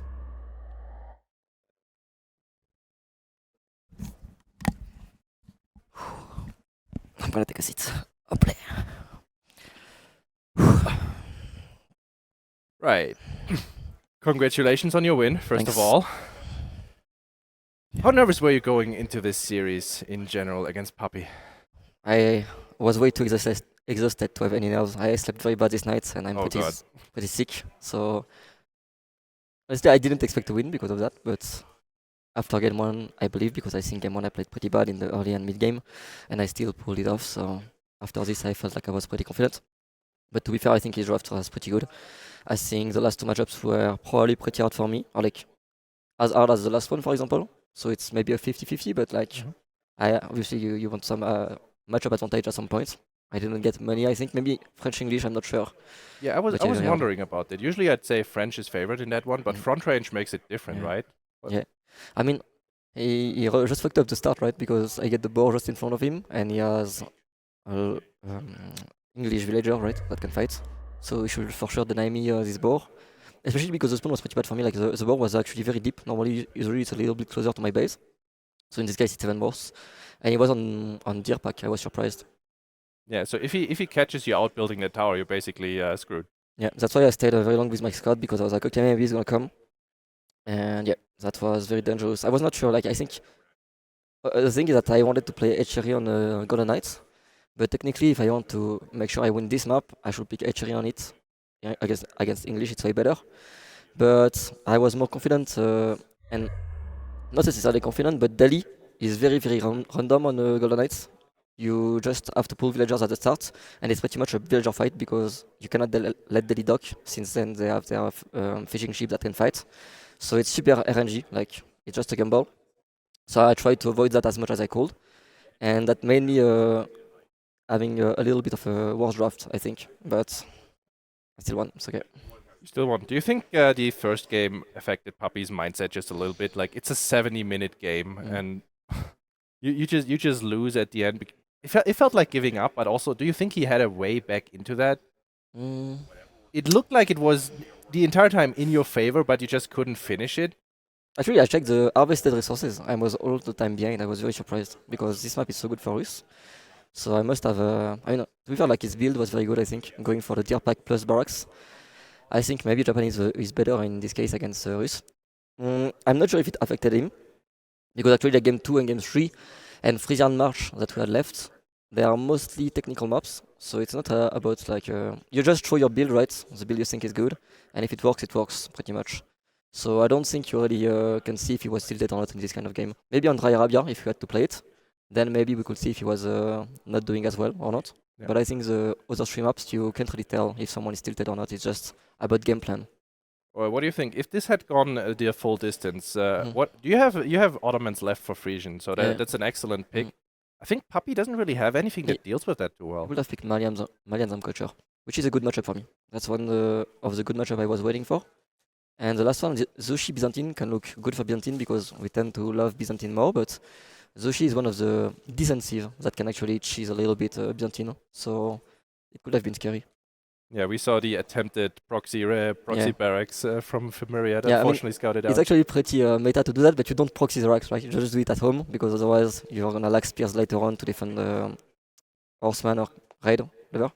But yeah, it's pretty much meta what he did, kinda. But yeah, Myriad played it so weird with like the tower around the wood. It made no sense to me, but he tried.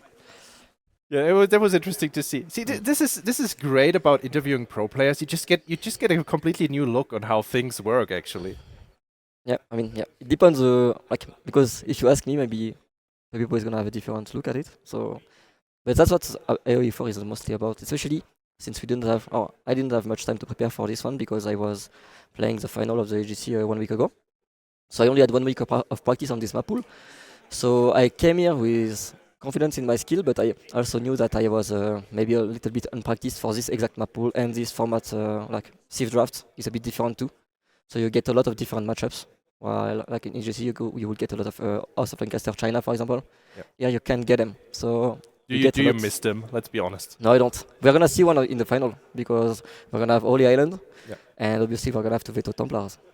So we'll see China or House of Lancaster, I guess. Well, we'll see the full banned civs unleashed. That is going to be an experience. Let's hope it's going to be a good one. Well, thank you for your time, and good luck in the finals later. Thanks. Folks. Bye-bye.